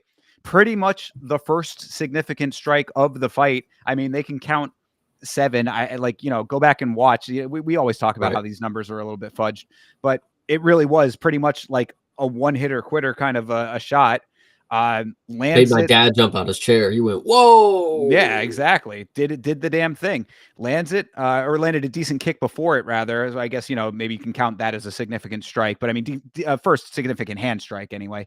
And decent kick there. lands the right hand, and that's all that was needed. And then the last note that I have is cut Dylan Budka. I mean, that's really all there is to say. I can't imagine this guy sticking around at middleweight, which is hotly contested at the moment. We got, Cannonier, we'll talk about in a little bit, just getting a win, keeping himself in the equation. You've got a top of the division that's in turmoil constantly, it seems like, with DDP and now Hamzat. Rob Whitaker still kicking around up there somewhere. Is Adesanya, where's that going to go? I mean, this division is definitely thick and does not need Dylan Budka. Well, and Anakin talk about, does Budka get one more? Honestly, probably, because this dude clearly has some fucking dirt on the company. He's fighting 3 fights down from the main card. Think about that. On a 2-fight losing skid. Why is he on the main card? Why is he fighting anybody that we know the name of? And why is he in the league? I mean, those are 3 main questions that I have right now. So yeah. I mean, they must have seen something in him that we're all not seeing based on these performances. They're fucking stupid. Like, I can't. I don't get it either. To be perfectly honest, he's somebody's nephew. He's got to be somebody's nephew. Yeah, well, whatever the case may be, I mean, based on what we have seen, and this is all purely coming off of what we have seen. I mean, that's also always the thing to remember with all of this is like, we could have our preconceived notions about people sometimes, perhaps. I mean, we try to keep it pretty fair, but like really, the fight tells the tale. It's like if this guy was going out there ending worlds, then we'd be singing a whole different tune. He has not done that ever. And all that I can ever recall about the guy is a bunch of negativity. And it's not coming from nowhere. So what do you get with that? Yeah, what do we get? I'm hoping what Anakin just said in Zachary Reese versus Dylan Budka, because I would love Zachary Reese money line. That would be great. Yeah, and make that a loser goes home fight, honestly. I mean, geez, at this point, I like Zachary Reese, but the losses and the way that he's been losing have not been great. So yeah, it is a weird, we talk about stereotypes in the league. It's like, why do we just have these dudes that are just here to just get knocked out? Like that's like what they're known for, is to just lose because they're stupid. Like, I don't know. Crazy. You got to write your own narrative, man. You got to write your own story in this sport. It's a one-man sport. You do not have an entire team to hide behind and support you in areas where you are weak. This is, it's that level of competition that all falls on you. And where, you're seeing the results of that from certain people time and time again. The pattern forms like this. You write your own ticket in this sport. Yeah, speaking of narratives, we can get into the next one. I'm ready. Let's do it, because I know that we both have a lot to say about this one. This is Youssef Zalal versus Calvin Kattar. Why don't you start it off? Well, I think the only thing that I can, hopefully get out is that Youssef Zalal is one of these dudes that no matter what you think, it doesn't fucking matter, because he's going to fight any way that he wants, and it's never going to be the way that it's fucking consistent to fucking dominate. Like, people want to claim that this was domination. This was maybe one-sided at best, but this was at worst two dudes where one evaded the entirety of the conflict. The first and second round, you wanted to talk about how no, you don't agree. In the third round, this, but no, absolutely not. It's ridiculous to think that a dude evaded the entire time, danced on the outside, went side to side, and he's some fierce grappler that we're supposed to be on watch out for, but he couldn't even take him down. Out of 8 attempts, he couldn't get one fucking shot down on Calvin Kattar's knees. And Calvin Kattar, we want to act like he's some fucking Olympic wrestler or something. Maybe he is, and I don't fucking know. But he's a fucking boxer. And the fact that he had to just sit there and walk forward for 15 minutes and reaching out with jabs and fucking straights that are never going to hit because your opponent is nowhere to be found. He didn't engage in any of the conflicts. And you want to talk about the third, if you thought the third round was the issue, I don't get how you watch the first and second round saying, yeah, Zalal, that's a fucking good like it was horrendous. And then on the flip side, when you get to the end of the fight, you have everybody in the apex booing you. You have your own family. You have the fucking everybody who's in your camp and corner. Those are the people watching the fucking fights. And the loudest people are overtaking them, booing you while you continue to write your promo. And you want to talk about how this was easy money. and how Calvin Kattar and his crew were talking shit and that this was going to be an easy one and I proved them wrong and I did that. Dude, you can't talk like that after a performance. One, it shows that you're just out of reality. Two, it shows that you're just not that fucking guy, pal. You had this whole big plan to come out here and cut a promo. So you came out here and fought the fucking wackest fight, the most safest fight that you could. I hope you got your fucking cardio in because I know your legs are probably sore as shit because that's the only thing that was happening in the fight was your fucking springboard left and right, left and right. And you know what Calvin Kattar did? He actually tried to bring the fight to you. And even in the third round, he got pissed off and he was getting a little closer to it. But you absolutely had no intent to finish the fight. That's the fucking problem with people who fucking come in here and they're fillers, not killers. Like these are literally bums. Like I'm gonna say it right now. I will say it loud and proud. Yusuf Zalal, bum, grade A bum for that performance. Seriously, like I can't say it any other way.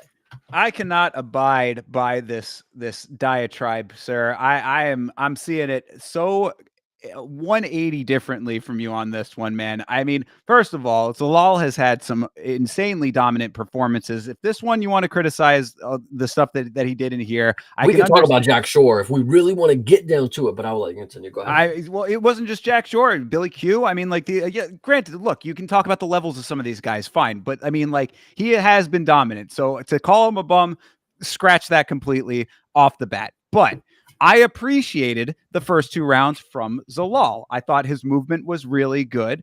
I thought that he was not running. He was picking shots, get in, hit, get out, don't get hit.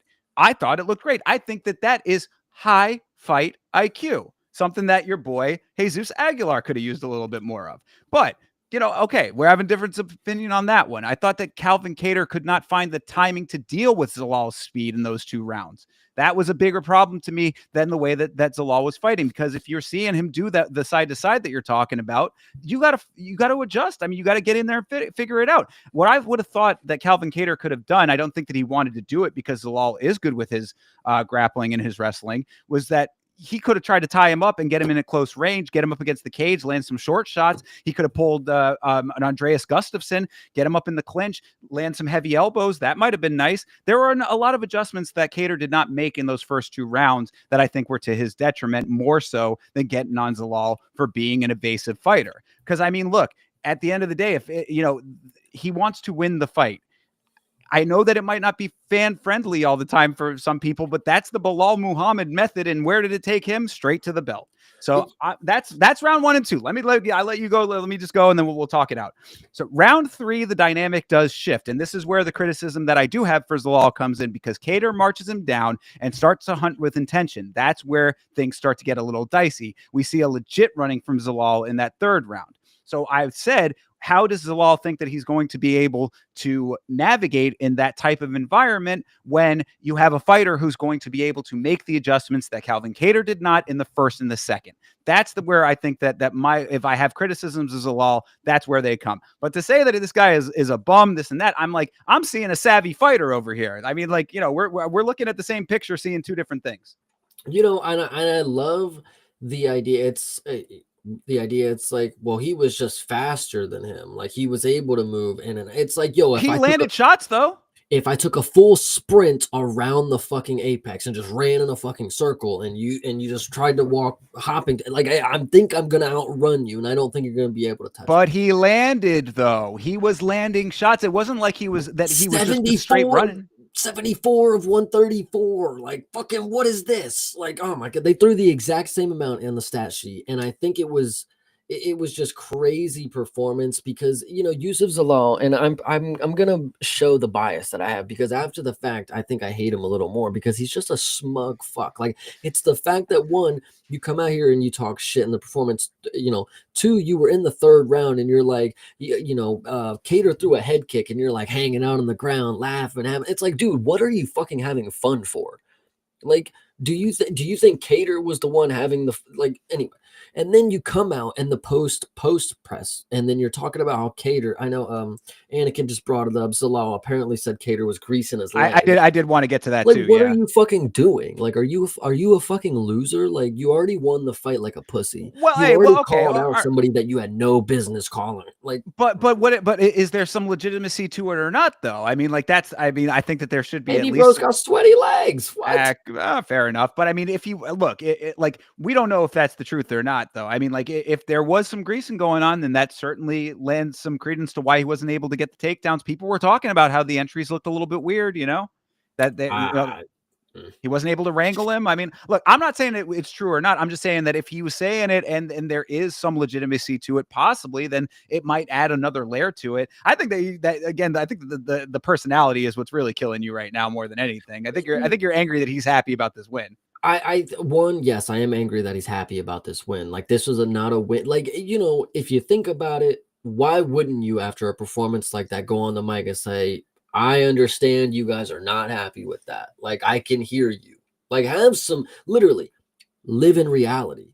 You're listening to people boo you, and you're acting like it was a great performance. Well, I Like, mean, Anakin's making a point here, though. Like Zalal striking, for better or worse, however you want to view it, still outstruck Calvin Kattar, whose biggest strength is his striking. and Yusuf Zalal is some fearsome fucking grappler who couldn't even get Cater down, couldn't even initiate the grappling with him. They want to talk about how it's fucking weird. It's like, dude, maybe you're just not the fucking god of grappling like you apparently believe yourself to be. Like, I don't know. You want to talk about people greasing their legs. Okay, Zalal. Okay, brother. You already won the fight. Now you're what? Being weird? I don't know. And it's not and we want to talk about the personality. I had a problem with him during the fight. It's not the fact that I had money on him to get a finish. It's the fact that he did not fight like a fighter who was there to get any type of engagement in combat. Like, he did not fucking like. It was ridiculous. It was actually one of the most piss poor performances, and I'm glad that they were in the Apex so he could fucking hear how bad it was to the audience. I think Everybody that was booed. mostly Kattar's team, though, that was getting that loud. Listen, Yeah. I was part. Everybody was part of Cater's team at the end of that fucking. Fair. All right. Well, look, I'm not a big boxing guy. I don't follow boxing very closely, but I do know that there's a guy named Floyd Mayweather who fights exactly like this, and apparently he's done pretty well for himself with essentially the exact same thing: get in and hit, get out, don't get hit.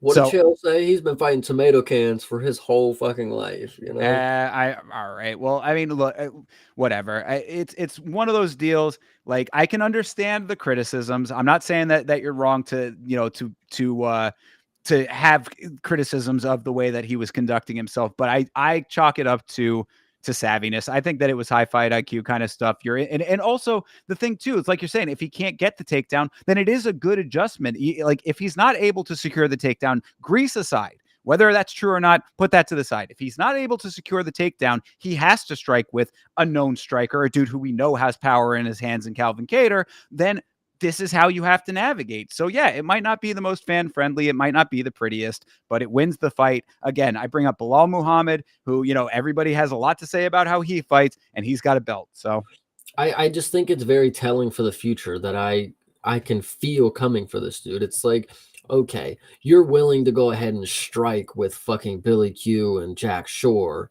but as soon as you get the level up in competition where a strike, like somebody who you could classify as a striker, you evade all striking matters. And then your grappling just seemingly doesn't work. Oh, but it's because he's greasing, right? It's because he's greasing. Okay. So I just think it's very interesting to note the first level in competition where it's a name that people know and it's not somebody who's retired at 31. Like, so interesting to note that you, one, don't engage, two, are unable to implement your game plan other than running, and B, talk shit after a performance was ass. So whatever the fucking case is, I I mean, don't know, like, man. did he really talk shit that bad? I mean, Dude, like, it was a pretty bad. I normally he said that don't. he said Calvin Kattar is going to be in the Hall of Fame. I think everybody was like, what? No. He's like, Calvin Kattar is a Hall of Famer to be sure. I'm like, I don't know about all Well, that, it's but the fact that he got on there and the first thing he said is Calvin Kattar and his team said this was easy money for them, and I showed him blah blah blah blah blah. It's like, bro, scratch that. There was no rebuttal after that. Like you didn't show, you didn't put on, you didn't light a fire, you didn't, like that was just not a performance that you have a heel moment. That's a I'm sorry, very apologetic. Seriously, like I genuinely, this is the co-main event for a great, and then this is right where it stagnates, and then it goes back up. Like it sucks.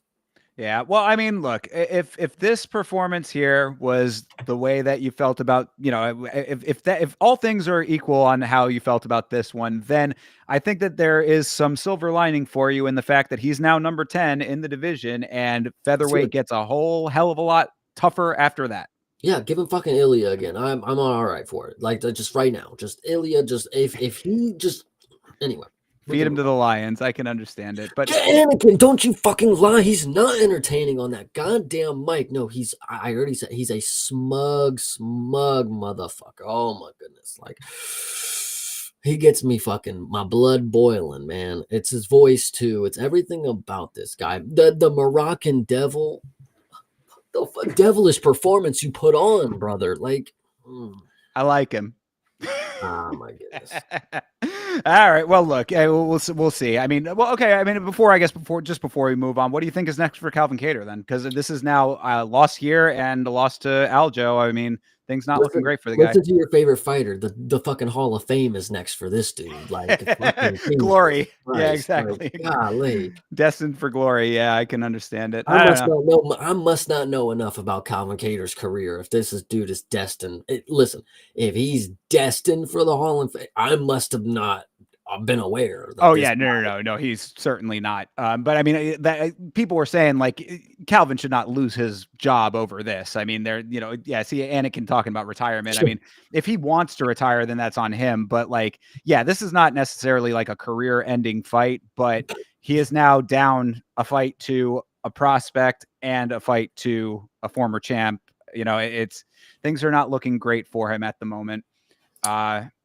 I guess we're just gonna have to see. And then it's 4 straight L's for him. Yep. Josh Emmett, Arnold Allen, Aljo, and Zalal. Yep. Yeah. This is not great. So, yeah, I mean, Zalal moves up, and he's gonna have to adjust in his next fight. That is the end note that I had, was that there are going to be guys who are not Calvin Kattar who are going to be able to figure out the movement a lot quicker, take it to you a lot quicker in those first and second rounds. They're not going to have to spend a lot of time trying to chase after you. They're going to catch you, and you're not going to be able to play that game with them, and their legs are not going to be greased. So, Yeah, I'm definitely praying on the downfall here. If there's ever going to be a day when Yusuf Zalal signs a contract to fight again, I will be the first to put money on the fucking opposition. And I do not doubt that. All right. Next. Well, yeah, I say let's finish this thing out here. Finish up strong. Finish up on a more positive note, at least from my perspective. Jared Cannonier versus Gregory Rodrigues. How about Jared Cannonier coming back after adversity and being able to take out the hulking, massive Gregory Rodrigues? I was ecstatic. Yeah, this one, I mean, once you lose all your money, right? And then you realize that, I wasn't going to win it anyways. I unfortunately believed the hype. I was ready for RoboCop to just probably get this one done. And the first round was more than promising, needless to say. That was probably the most promising first round you could have if you are betting on someone to knock someone out. And like you said, Mr. RoboCop here is ginormous. He's probably the largest middleweight that I've ever seen in my life. Huge. But that was definitely to his downfall, because after the first round, he definitely seemed a lot slower. Third round, he did have a little, second win, but it wasn't the best. And what I will say about this fight is, like, if you are ever somebody who is like, in your mind, it's like the bigger person is always going to win. Like, this is the perfect match for you to watch, where Jared Cannonier gets knocked down, gets up, gets knocked down again, and he just doesn't quit, and he keeps bringing the fight to Gregory. After a while, like the punches weren't even landing at a certain point. They were like slugging each other in the chest because they were, but like you could tell that Jared, he wasn't gonna back down. Like it was a really good story of the baby face coming from the bottom and taking over, man. It was really nice to see Jared.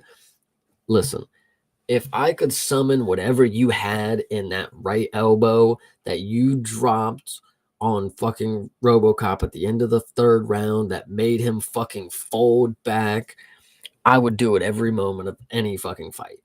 But the real ending was at the end or at the beginning of the first round, and Jared went right at him, put him up against the cage, and just started dropping nukes on him. And RoboCop actually, in actuality, in right before my eyes, folded. Like he was actually done. Like you can't make it up. Like I really didn't think that that dude was feeling pain at a certain point because he was taking a lot of big shots and wasn't putting his hands up. But the fact that Jared grinded out this W was so impressive to where he's at right now.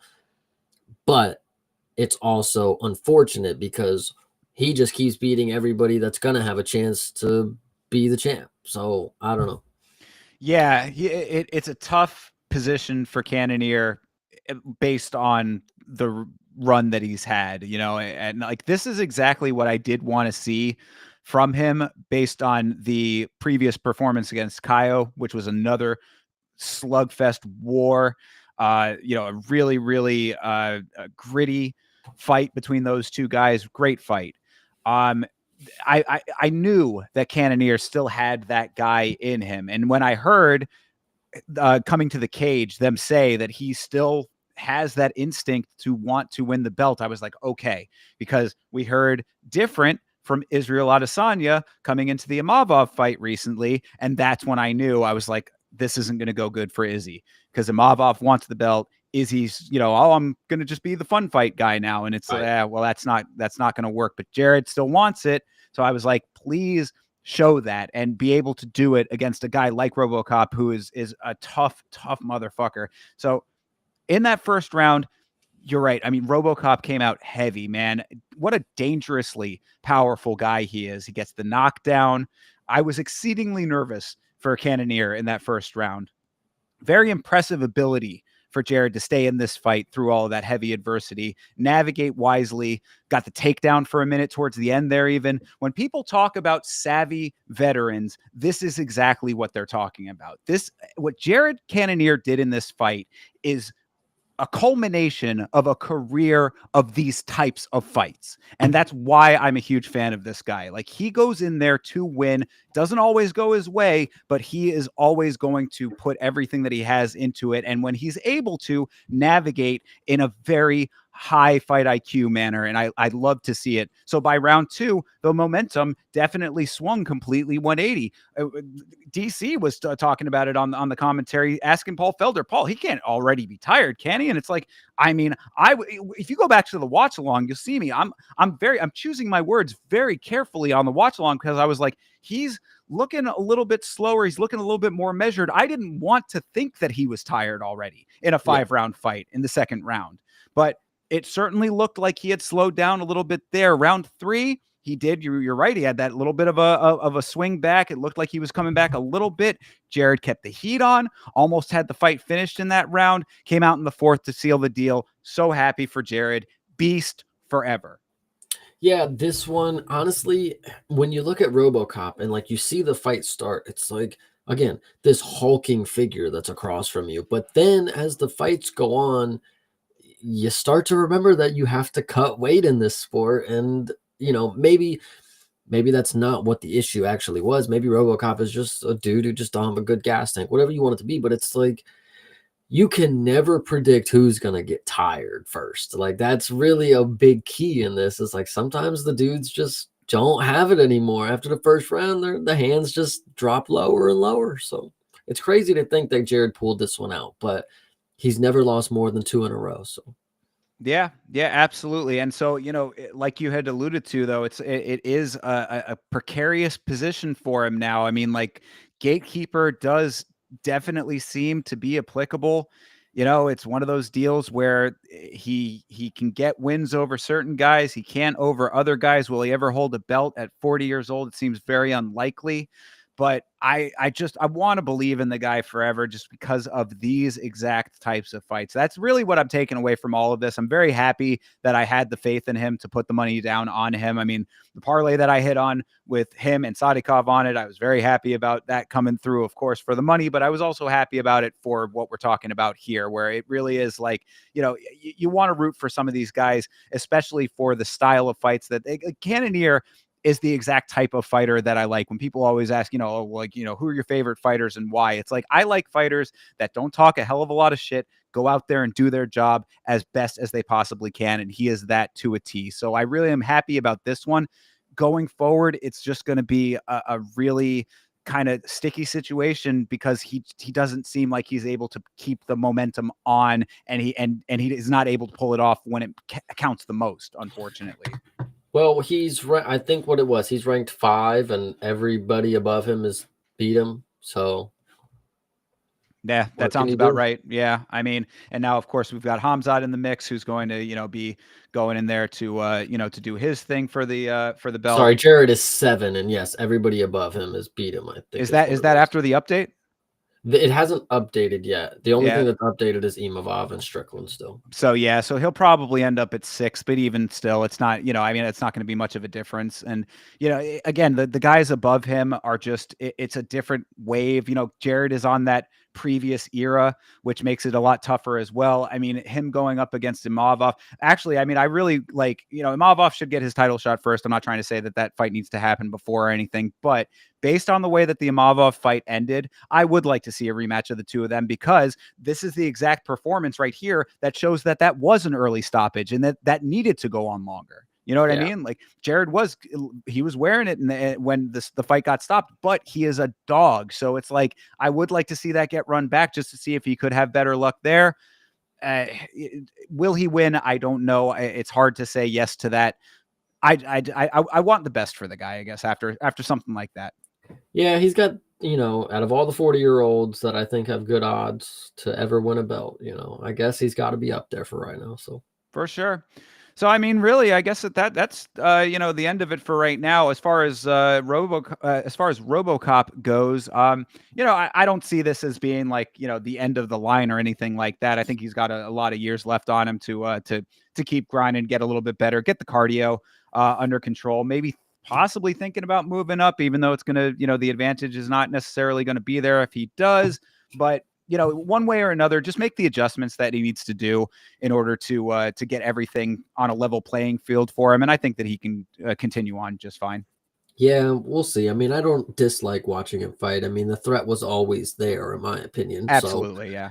I mean, it's not like he's somebody like, he's not Dylan Booker when he gets knocked out. Right, totally. So, yeah, I mean, we'll see what happens for him, and I guess we're gonna have to see what happens for Jared as well. So it's an interesting time. Always, it feels like at middleweight. Middleweight just is constantly in turmoil, which it's good. You like it. It's fun. I'm not hating what's going on right now, even though now that I've just actually visualized that Imavov is moved over Strickland, it just made me realize, wait, Hamzat is actually not the #1 contender. That's funny to think about, but he's definitely fighting for the fucking belt. Oh yeah, absolutely. He's next up for sure. Yeah. So anyway. All right. Well, so that was UFC Fight Night, Cannonier versus Rodrigues. After us going over it, overall impressions. I think this was a really good one. I mean, if you're one of these people who get on ESPN Plus, like you finally sign up and you go through the UFC catalog, which is what I did at first, this is going to be a card that is not going to ever show up on there because they don't have the non-pay-per-view shit listed out in a format that you could watch easily, unfortunately. So it's going to fall to the wayside. But this, honestly, I give it an 8. Exclude 2 fights, 9 out of 10. Yeah, no, I would agree. I think that this was a really great one. And like I had said at the start of this episode here, coming off of 312, which I was a little bit underwhelmed by, I was really happy to see this for a fight night. So yeah, this good was stuff. Good. Yeah, fun times. All right, well, we're going a little bit long, but I do want to at least touch on, we've become your #1 source for everything GFL. So Want to give you a little bit of a GFL update before we move on to the next week's fights. GFL has announced a few fights, and some of them are interesting, all names that you're probably familiar with. So I'm just going to run these down, and I guess we'll get your impressions thereafter, Chase. Let me start off here with Chris Weidman versus Luke Rockhold 2, the rematch. There is Frank Mir versus Fabricio Verdum, Uriah Hall versus Douglas Lima, Yoel Romero versus Shogun Hua, and Uriah Faber versus Henan Barrow 3, just announced today. Yeah, so listen, all of them I saw on my timeline individually, and I took note of them. But it is really hard, one, to see these headlines and not just think it's shit posting, because like fucking Yoel Romero versus who was it again? Yoel Romero versus Shogun Hua. It's like what is even happening? Like, I don't even know what to think. I know we're gonna obviously be in disbelief until we fucking see it happen, but it's like I really don't know. The thing, all of those as a whole, I just take away is like I can't even fathom that this is real still. But yeah, I think that you said it best in the Discord. It really is the GFL turning on the time machine here. It feels like we're going back to 1998 to 2004. and they didn't even announce, like, is this just one card? Like, are all these fights on the first card? Like, these are just fight announcements, like, for Yeah, nothing. right. We have not gotten a full-on breakdown of how these are going to be presented to us. There still is not a broadcast partner that I am aware of yet. There might be more. Ryzen or Rumble or what Dazen, whatever that shit's called. Oh, DAZN. Yeah. Perhaps. I mean, it could That's be what it's. that. Whoa. Does DAZN? It's Yeah, called. DAZN. Yeah, I know. You're not alone in that. But yeah, it could be DAZN. It could be Fubo, which I've heard of, and Tubi, yeah, right, Roku exactly. Yeah, TV, like, we're gonna be seeing these fights via the DVD man that comes around to the barber shop. yeah. But yeah, I mean, like you said, it's a little bit hard to make heads or tails of exactly what we're going to get out of this GFL experiment.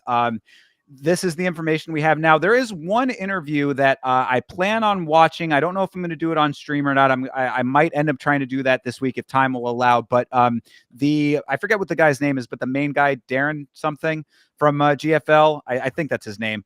He did a Q&A with Brendan Schaub, which, if Schaub's involved, there's certainly comedic potential just in and of itself, but there might be some more light shed on some of this. So we might get a little bit more information about how this is all going to shake out. And if there is information in there, I might try to catch that and catch everybody up on the next episode of this show.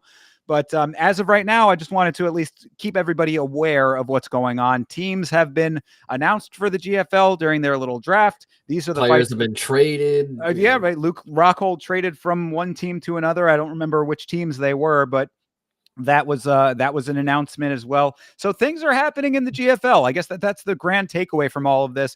Once we have a broadcast outlet, we'll have a little bit of a better picture as to how we're going to be able to actually watch and consume these fights and this promotion. But that's the update as of right now. Yeah, it's nice to keep up with them, even though keeping up with them means what as of right now? Because are we even gonna is this something that's actually gonna happen, or by the time it comes to the event they're gonna be like, oh yeah, well, don't even worry about those fights, we don't even know what happened back there, like we got other fights that are happening, so who knows? It's a good point. If these fights actually come to fruition is still up in the air. If half the fighters on the roster are actually signed to the roster is still up in the air. Well, they might just be doing a good old bait and switch. It's, hey, we got Yoel Romero and Shogun, but then the time you get there, it's Yoel and fucking Nico Smelovich, Right. Yeah. I feel you. Exactly. So we'll see about all of this. As always, we will keep you posted on everything GFL as it comes out, as this has become our lot in life. But, from right now, that's where we stand, at least. 100%. Yeah. All right. So to close it out, we're running a little bit long, but we can go through a couple of these fights here on UFC Fight Night. Cejudo versus Song. This is UFC Seattle. And the big takeaway, at least aside from the fights, thankfully the main event has not been affected, but this card seems to be quite cursed, as there have been, I believe, 7 now changes or cancellations of fights. Yeah, that's probably pretty accurate. There's been a lot. I couldn't tell you what they are, but there's been a lot of stuff going on. I now see that Antonio Trocoli is canceled and he's not on the card, so I'm Well, pretty upset. So I wanted to bring this up because I did have this open as well. Just to put it into perspective here. This is on. So this is main card. So 3 fights here at least listed. This is all just off of Google. So I mean, take it with a little bit of a grain of salt as to what is true or not true. This is not always 100% accurate. But here, Rob Font versus Dom Cruz canceled. Edson Barbosa versus Steve Garcia canceled. Curtis Blades versus Rizvan Kuniev canceled. Technically moved. Technically, yeah. I mean, so there are a couple of ones that are moved. Yeah, and a couple of them that got people who have gotten new opponents as well. So, but I mean, I just wanted to bring this up. Holy shit! This is what I'm saying. I mean, like, you go down here, it's Adam Fugit versus Islam Duliatov. And to note, that one actually just got canceled today. Exactly. Adam Fugit was supposed to face Goff, and that got canceled as well. So yeah, I mean, Abdul Malik versus Stricoli, Ketlin Vieira, Mason Chiasson. I mean, this is and the one I just talked about here, Billy Ray Goff and Fugit as well. So I mean, I'm just saying that this card, just to put it in perspective, I mean, this has been a lot going on in Seattle. I feel very bad for anybody who bought tickets wanting to see any of those fights, because it has just been turnover after turnover. Now, that being said, though, I will say myself, I had the same, not the exact same, but a similar situation with UFC Tampa, where I had tickets and I was very upset about a couple of them that got canceled or changed around or moved or whatever. Turned out to be one of the best cards of the year. So perhaps Seattle's going to get a good card out of this, but there has been a lot of cursed vibes going into this thing. If you bought tickets to see Henry Cejudo and Song Yadong in the main event, you deserve the card to crumble, dude. I can't think of a worse main event right now. Really? I know, dead ass. Okay. I think as of right now, this was probably the worst thing that you could have come up with, especially it not being in the Apex. And I know Henry Cejudo, you're supposed to think of him as like some glorious, like he can't be in the dude. This is a very bad fight. I don't think there's going to be anything fun happening here. I unfortunately they have not been listening to my cries, but I think the only thing saving this card at this point is to give Brendan Allen and Anthony Hernandez a 5-round fight, because there's been so many cancellations. These are 2 people at the top of the division. They've literally been fighting in 5-round fights. Why aren't you just doing it? And please, I beg of you to give Fluffy the opportunity for 5 rounds of mauling against Brendan Allen. Oh my God, Brendan Allen will have no face at the end of it. And please, Dana White, listen to my cries. Fluffy 5 rounds. It's what he needs. It's literally, think about an animal in its environment. Fluffy 5 rounds. Like, I need it. Please. Well, and I mean, we all know your feelings on Brendan Allen, so I can understand the fervor that you're feeling right now. But I don't know if I necessarily agree that this is the worst main event that you could have. I mean, Song Yadong has had some pretty good performances. He's been a little rocky lately. I think that this is a good opportunity for him to really show out over a former champ that's, going to kind of get his star power back a little bit after, dropping a couple of fights that were less than stellar for him.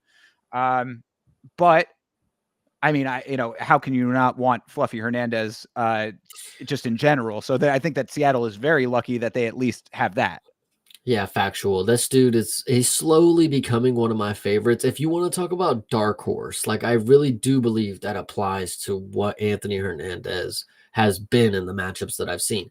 He's not only weathered, storms, he's also battered dudes. He's finished dudes that I thought were the guy. And he's also just unpredictable. And I know that's bad in the sense that I was talking about with Zalal. But when it comes to Anthony Hernandez, it's like you really don't know what he can do. Like, and against somebody who's as lackluster of as an opponent as Brendan Allen, I think Fluffy has a clean slate to just go in there.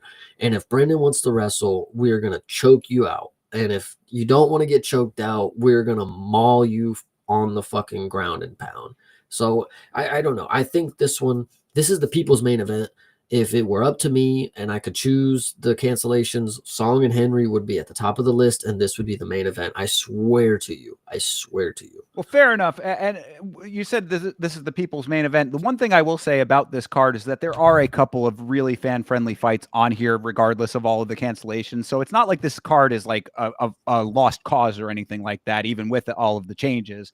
But this is definitely one of the higher ones for sure. But let's run down a couple of these. I mean, so Yeah. in this main event, what are you thinking? I mean, is Henry going to try to lay on top of Song? Honestly, I just realized Song has 8 losses. Like, honestly, we shouldn't be surprised if he gets 9. And I don't know how Henry's gonna do it, but he has been known, and I say this as a right now hater to Henry Cejudo. When I first started getting back into the UFC, I remember watching him against Demetrius Johnson, and I thought, holy shit, like this dude, he's got it. Now, whatever happened in the time between then, I don't know, because that's not the same fighter. Henry is, I don't know. He was able to rock Marab. It's interesting to note that. Song, though, I don't know. I can't give you more on this one. Yeah, fair enough. I mean, I think that you're accurate in your assessment of Henry. It's been a while since he's been the guy that was that guy. But the potential for him to win this fight, I think that there's definitely still potential there. I think he's a pretty good underdog pick on this one based on the rocky road that Song has had lately. But him getting clipped is not out of the question. He does have a big, rock solid head, so it's going to be a little bit hard to put him away. I mean, Henry's not a guy that's been knocked out. At least not right. I mean, am I completely off base with that? Once, apparently. I mean, so okay. I mean, once out all of those fights, I mean, I guess it's not implausible that it could happen, but I think that finishing Henry on the feet is going to be well, he was in the 5-rounder with Piotr, I believe. That I don't believe that was 5. Was it not? Was it not a 5 round? I thought it was a main event. No, yeah, it was 3. Okay, he went 5 with Chris Gutierrez though, and Ricky Simone though. Okay, whatever. Yeah. So I mean, he has had on the 5th apparently. I didn't know that. That's pretty impressive. Allah. Anyway. So yeah, I mean, I think that's what I'm saying. I mean, I think that there is some potential in this fight for it to be entertaining, at least. As to who's going to win, I'll side with the experience from Henry, but like you said, I mean, it's been a long time since he's been that dude. You got to take him by the only way that I see it worth it, which makes the most sense in my mind, is Henry Cejudo by decision. That'll be some good money, I think. I would tend to agree, decision or submission, but I doubt submission's actually going to happen. Yeah. No. All right. Well, moving on. We've talked a little bit about this one already, but Brendan Allen, I mean, I think that this one's kind of a foregone conclusion. I think that Fluffy's about to catch a mean body on this one. I fucking God, I hope so, dude. Oh my God. Yeah. All right. I mean, this is a good fucking week. I'm gonna get a picture of Brendan Allen and I'm gonna hang it up like fucking RoboCop did with Cannonier. Fair. I know that you are not a fan of Brendan Allen. I have been a little bit more favorable to him in the past, but I just think that Fluffy is, we talk about being that guy, like Fluffy is that guy. I mean, he's been proven it time and again at this point. And if somehow he turns out not to be after this fight, I'd crash out pretty fucking hard. I'm not gonna lie to you. This would be worse than what Ilya did to me on 2 separate occasions. So. Yeah, no, and honestly, in this one, I have to agree as well, because this would be a very, very surprising loss for Fluffy. I mean, especially purely based off the styles. I mean, you could say that Brendan Allen in his last fight just was off, which is what it looked like to me, at least. Like he looked like he might have been sick, or that there was something just not clicking for him in that fight. So maybe he comes back and he's a brand new version of himself. But even with that being said, style for style, I mean, Fluffy can handle anything that I've seen from Brendan Allen. I don't see a clear path to victory for Brendan Allen on this one. Yeah, and it's gonna suck if Brendan Allen does win, because then I get to hear his fucking mouth calling out DDP or something stupid because he's dude. It's the fact that he believes in his skill set a delusional amount for somebody who's just mediocre at what he is right now. Like, I know the record 6-fight win streak at the time, most rear naked and middle. It's like, bro, I don't care what the numbers say. That is clearly favorable matchmaking. Anthony Hernandez is gonna murder him. So, yep, I think that is the consensus on that one. This one I this think one will is, be good. yeah, this is a very interesting fight to me. I mean, this is Rob Font versus Gene Masamoto. I mean, Masamoto has been proving that he is a force to be reckoned with. His striking is so clean. Rob Font, this is, a classic veteran versus prospect fight here. We've seen Rob Font go through some pretty strong adversity and come out on top through that. We've seen Rob Font get completely styled on. So, I mean, this could be either one of those, and it's really going to be a big test for Masamoto. I think what I was gonna say first is Matsumoto, again, he's one of these dudes that has a skill set where he's just unpredictable at what he's able to accomplish in the fights, because Rob Font is able to, one, I was looking at it just to clarify. He has not been finished much. He's only been finished once, and it was by submission. To get this, which is crazy, Pedro Munoz. Anyway, Yeah. so Well, I mean, Pedro was, back in the day, right? so if I had to lay anything on it, I'm gonna say Matsumoto by finish. This is a catch weight. Why? What are we doing? That's interesting. Probably because of all of the switch ups, I would think. Oh, okay. I mean, Yeah. That's speculation, though. I don't know that I to be mean, it seemed like certain. plenty of time in my opinion, but I mean, maybe Matsumoto was like, "Yes, I will do it if we can just meet, whatever." So I don't. But either way, good point. Yeah. But I mean, so yeah, it's going to be interesting to see what they both come in at, and what the dynamics are going to be of that. Keep an eye on the weigh-in show for all the information there before you True. place any of your bets. But regardless, though, I mean, this is really a surging guy in Masamoto. I mean, his last fight, he looked so on top of his game.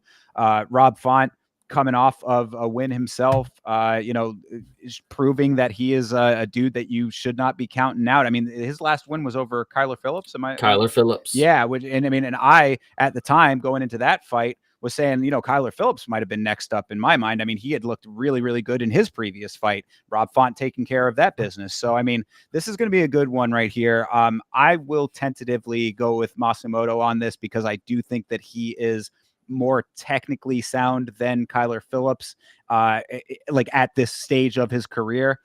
But the O got to go sometime, right? I agree.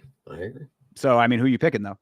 Oh, Matsumoto for sure by finish specifically. I think he'll probably be the first dude to knock Rob Font out on the feet. Unfortunately. There you go. All right, so we'll see if that ends up happening. But yeah, Quote keep an eye on unquote that. knockout. It'll be a finish on the feet. Let me not say he's gonna flatline, nothing like that. But it might be some weird stoppage kind of thing. Yeah, TKO action. I could see that too. But either way, keep an eye on that fight because that's going to be a good one.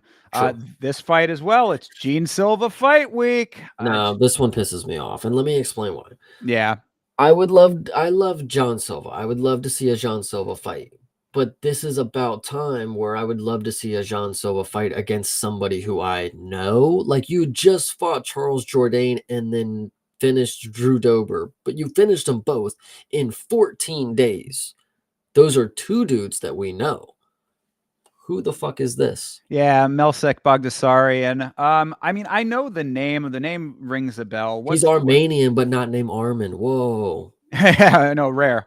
Yeah, I mean, win over No. Suzuki Look, on the Contender like, Series. come on, dude. Like, get the fuck. This is not even like, okay, it's one thing if it was short notice. Okay, you just came off a short notice with Drew Dober and you knocked him out.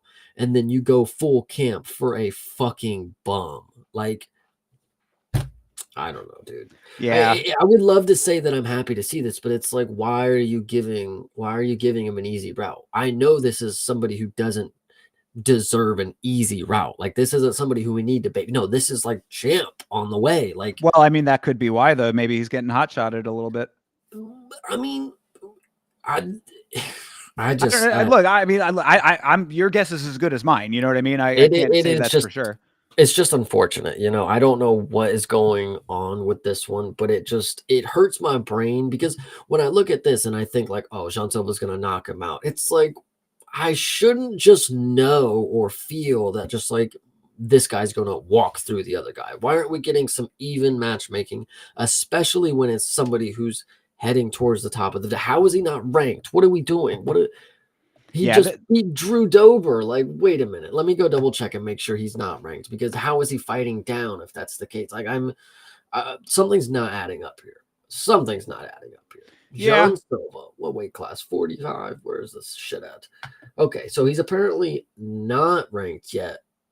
Okay, because he fought Drew Dober at 55. What is happening? Ugh, anyway, this is yeah, a crazy fight. yeah. It is a little bit wild matchmaking for sure. I mean, maybe this. Yeah, I mean, I'm not recalling immediately Bogdasarian's fight style. So maybe is he more of a grapple heavy guy? I mean, maybe that could be it, that they want to try to have him go up against a dude who's going to give him a different type of matchup, perhaps. I mean, I'm speculating here, but it's the only thing I can really think of. Either way, this is I mean, look, minus 650 on this book. I guarantee my book's going to have him as like a minus 800. So it's like, obviously the scales are tipped in Silva's favor here. Goes out, gets another nice win. I would think that ranking is not too far off for him thereafter. And then, maybe you just put this one into the back of your mind and move on.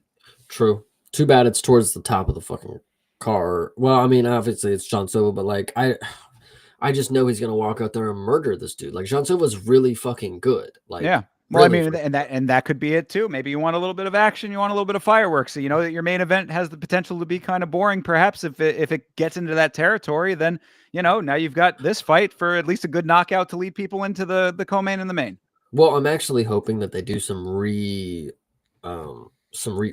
of this because I can't imagine that Alonzo Menfield is gonna actually open up the main card. Yeah, well, let's get into it. It's Alonzo Menafield versus Julius Walker. Walker without a photograph on ESPN. He Not is even 6 from and 0. contender series either. So Yeah, coming straight into the organization, opening up the card, the main card against Alonzo Menafield.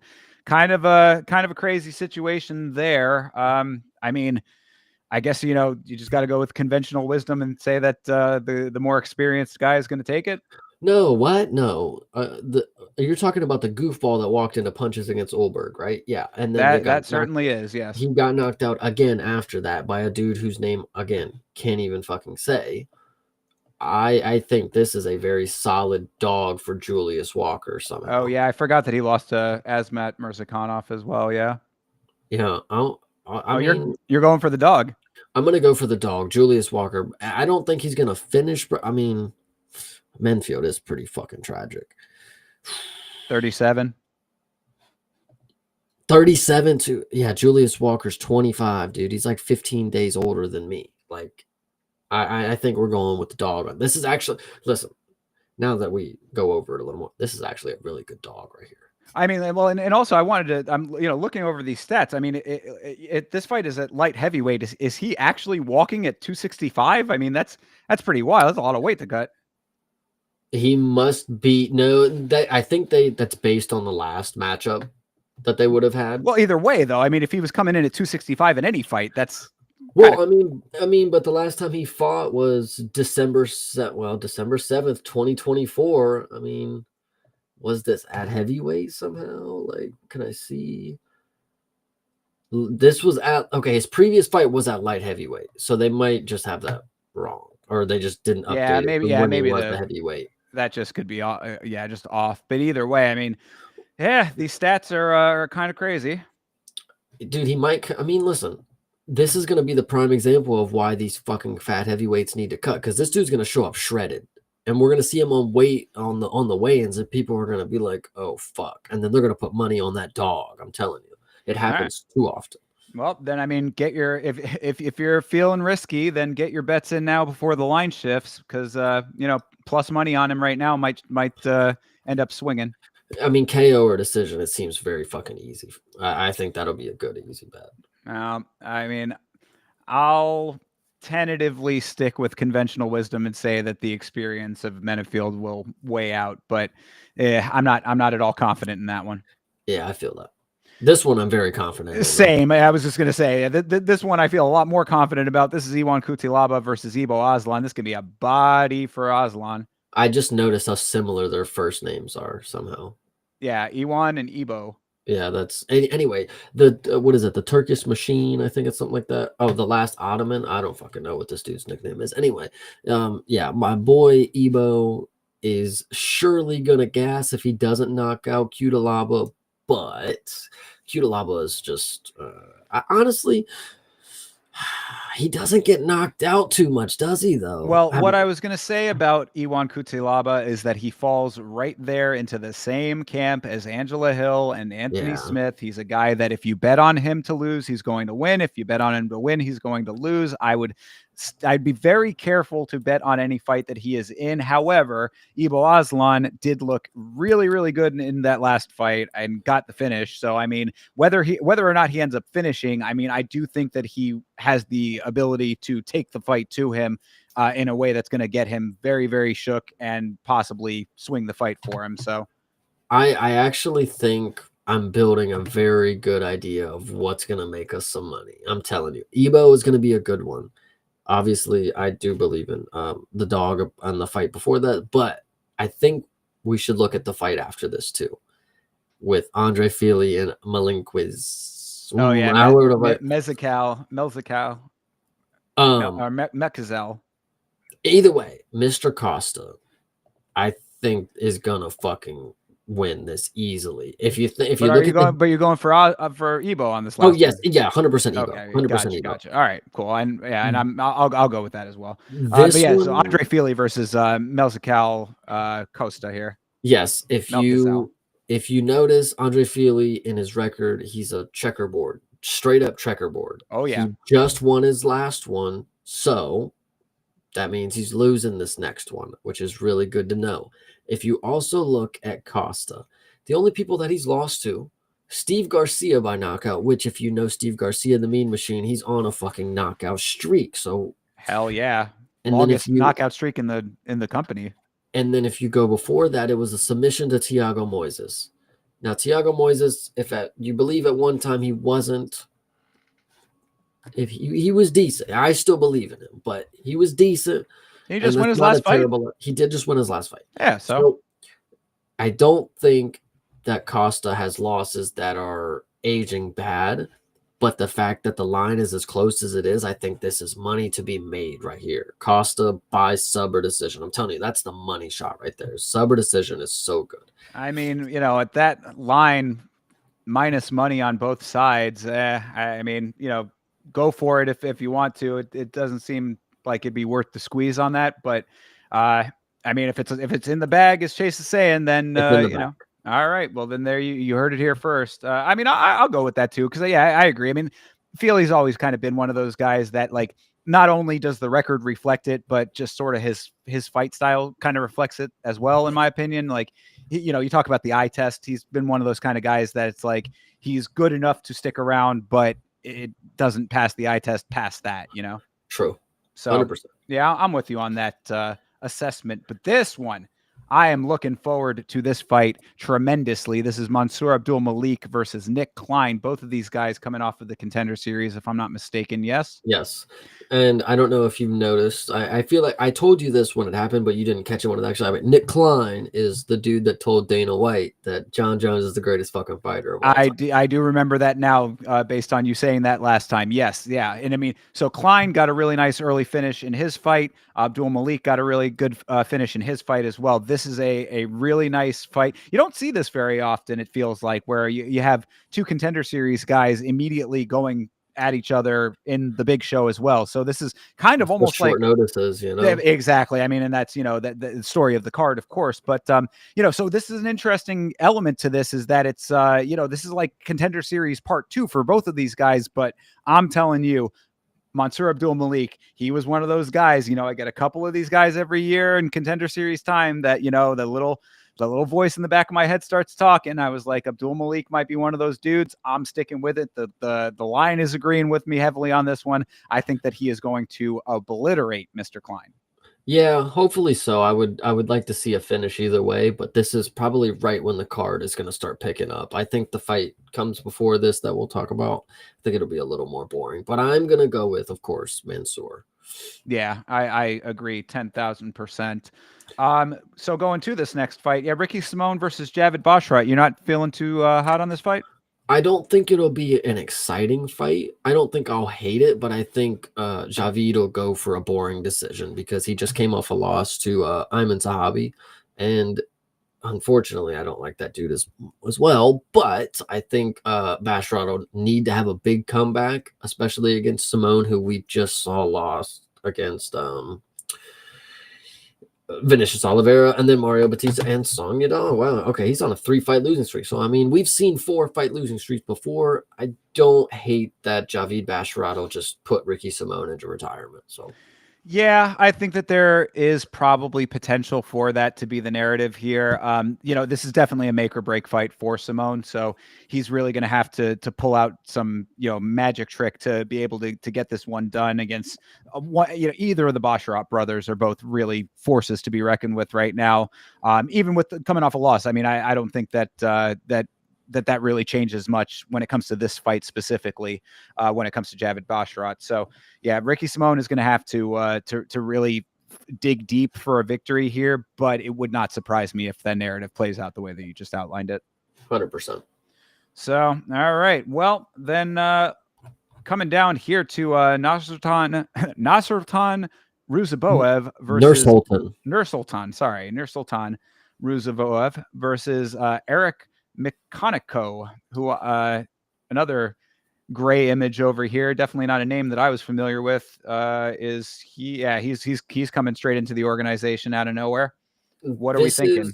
This is probably a fight to get Ruziboev back on track. And I say that, and I believed even before I said that he had more of a skid than he's actually on. He's only lost to Joaquin Buckley. That was his only loss in the UFC. And the other two dudes, Bruno Fajeda knocking him out, pretty impressive. Not getting knocked out by Bruno Fajeda is more impressive, and then Cedric Dumas, you want to talk about the eye poke, whatever you want to say.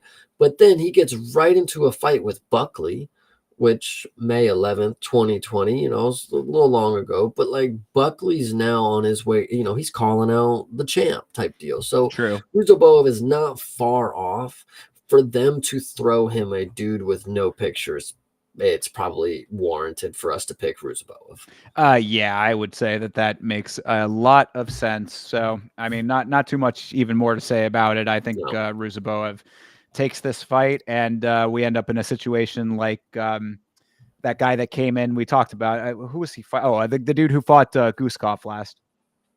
I forget his name. Yeah, I forget his name too. But I bring that up to say that there might be some potential for the new guy to have a better performance than you might be expecting, but it's still going to end up going to Ruziboev.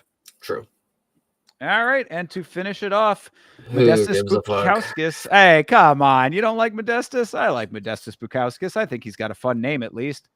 Yeah, I'll probably bet on him because he's the favorite. But other than that, the Baltic Gladiator, I'm so confused. Lithuania, the Baltic Sea, I don't know if those add up. I'm just so confused. I don't know geography. Either way, he could be a fun fight. Rafael does have one loss, though. Maybe this is not a bad dog. Has he been in the UFC already? Yeah, this is a Modestas Bukauskas. He lost to Ibo. Yeah, right. Yeah. That was that fight. Yeah, this Modestas Bukauskas versus Rafael Sakarica. I mean, I think that Bukauskas is probably going to be able to do some decent groundwork on him. I would think he lost to Vitor Petrino. Oh no, that does not age well either. Oh god damn it! So, that's his only UFC loss, by the way. I'm sorry. No, this is his second stint in the UFC. I did not know this. Yeah.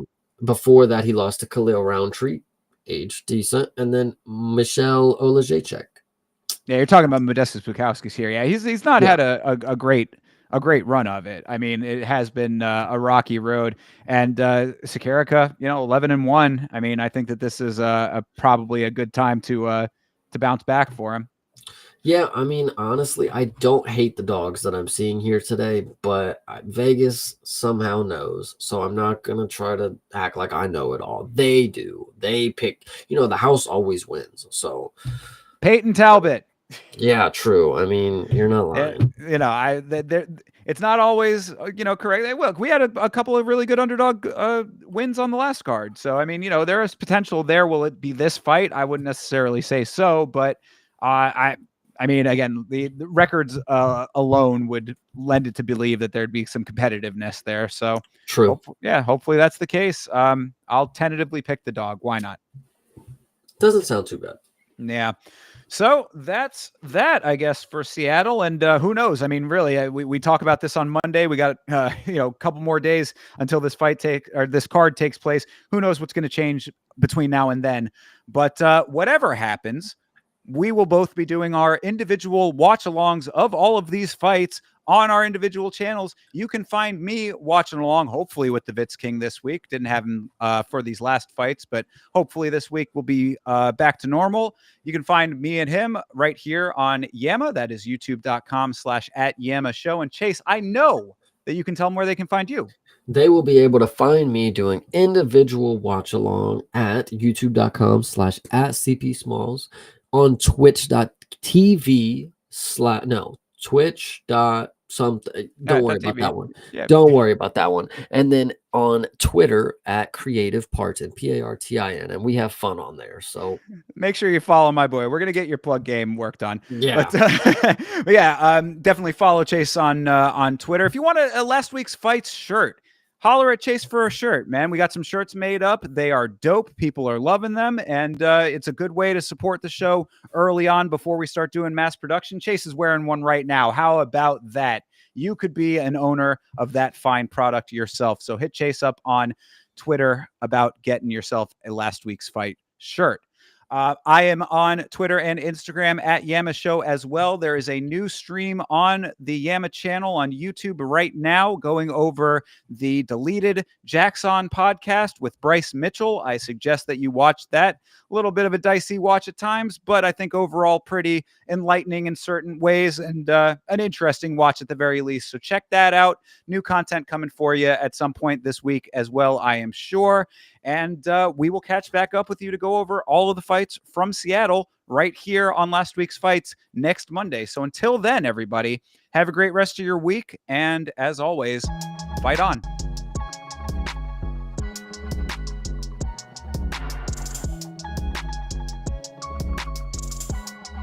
Change.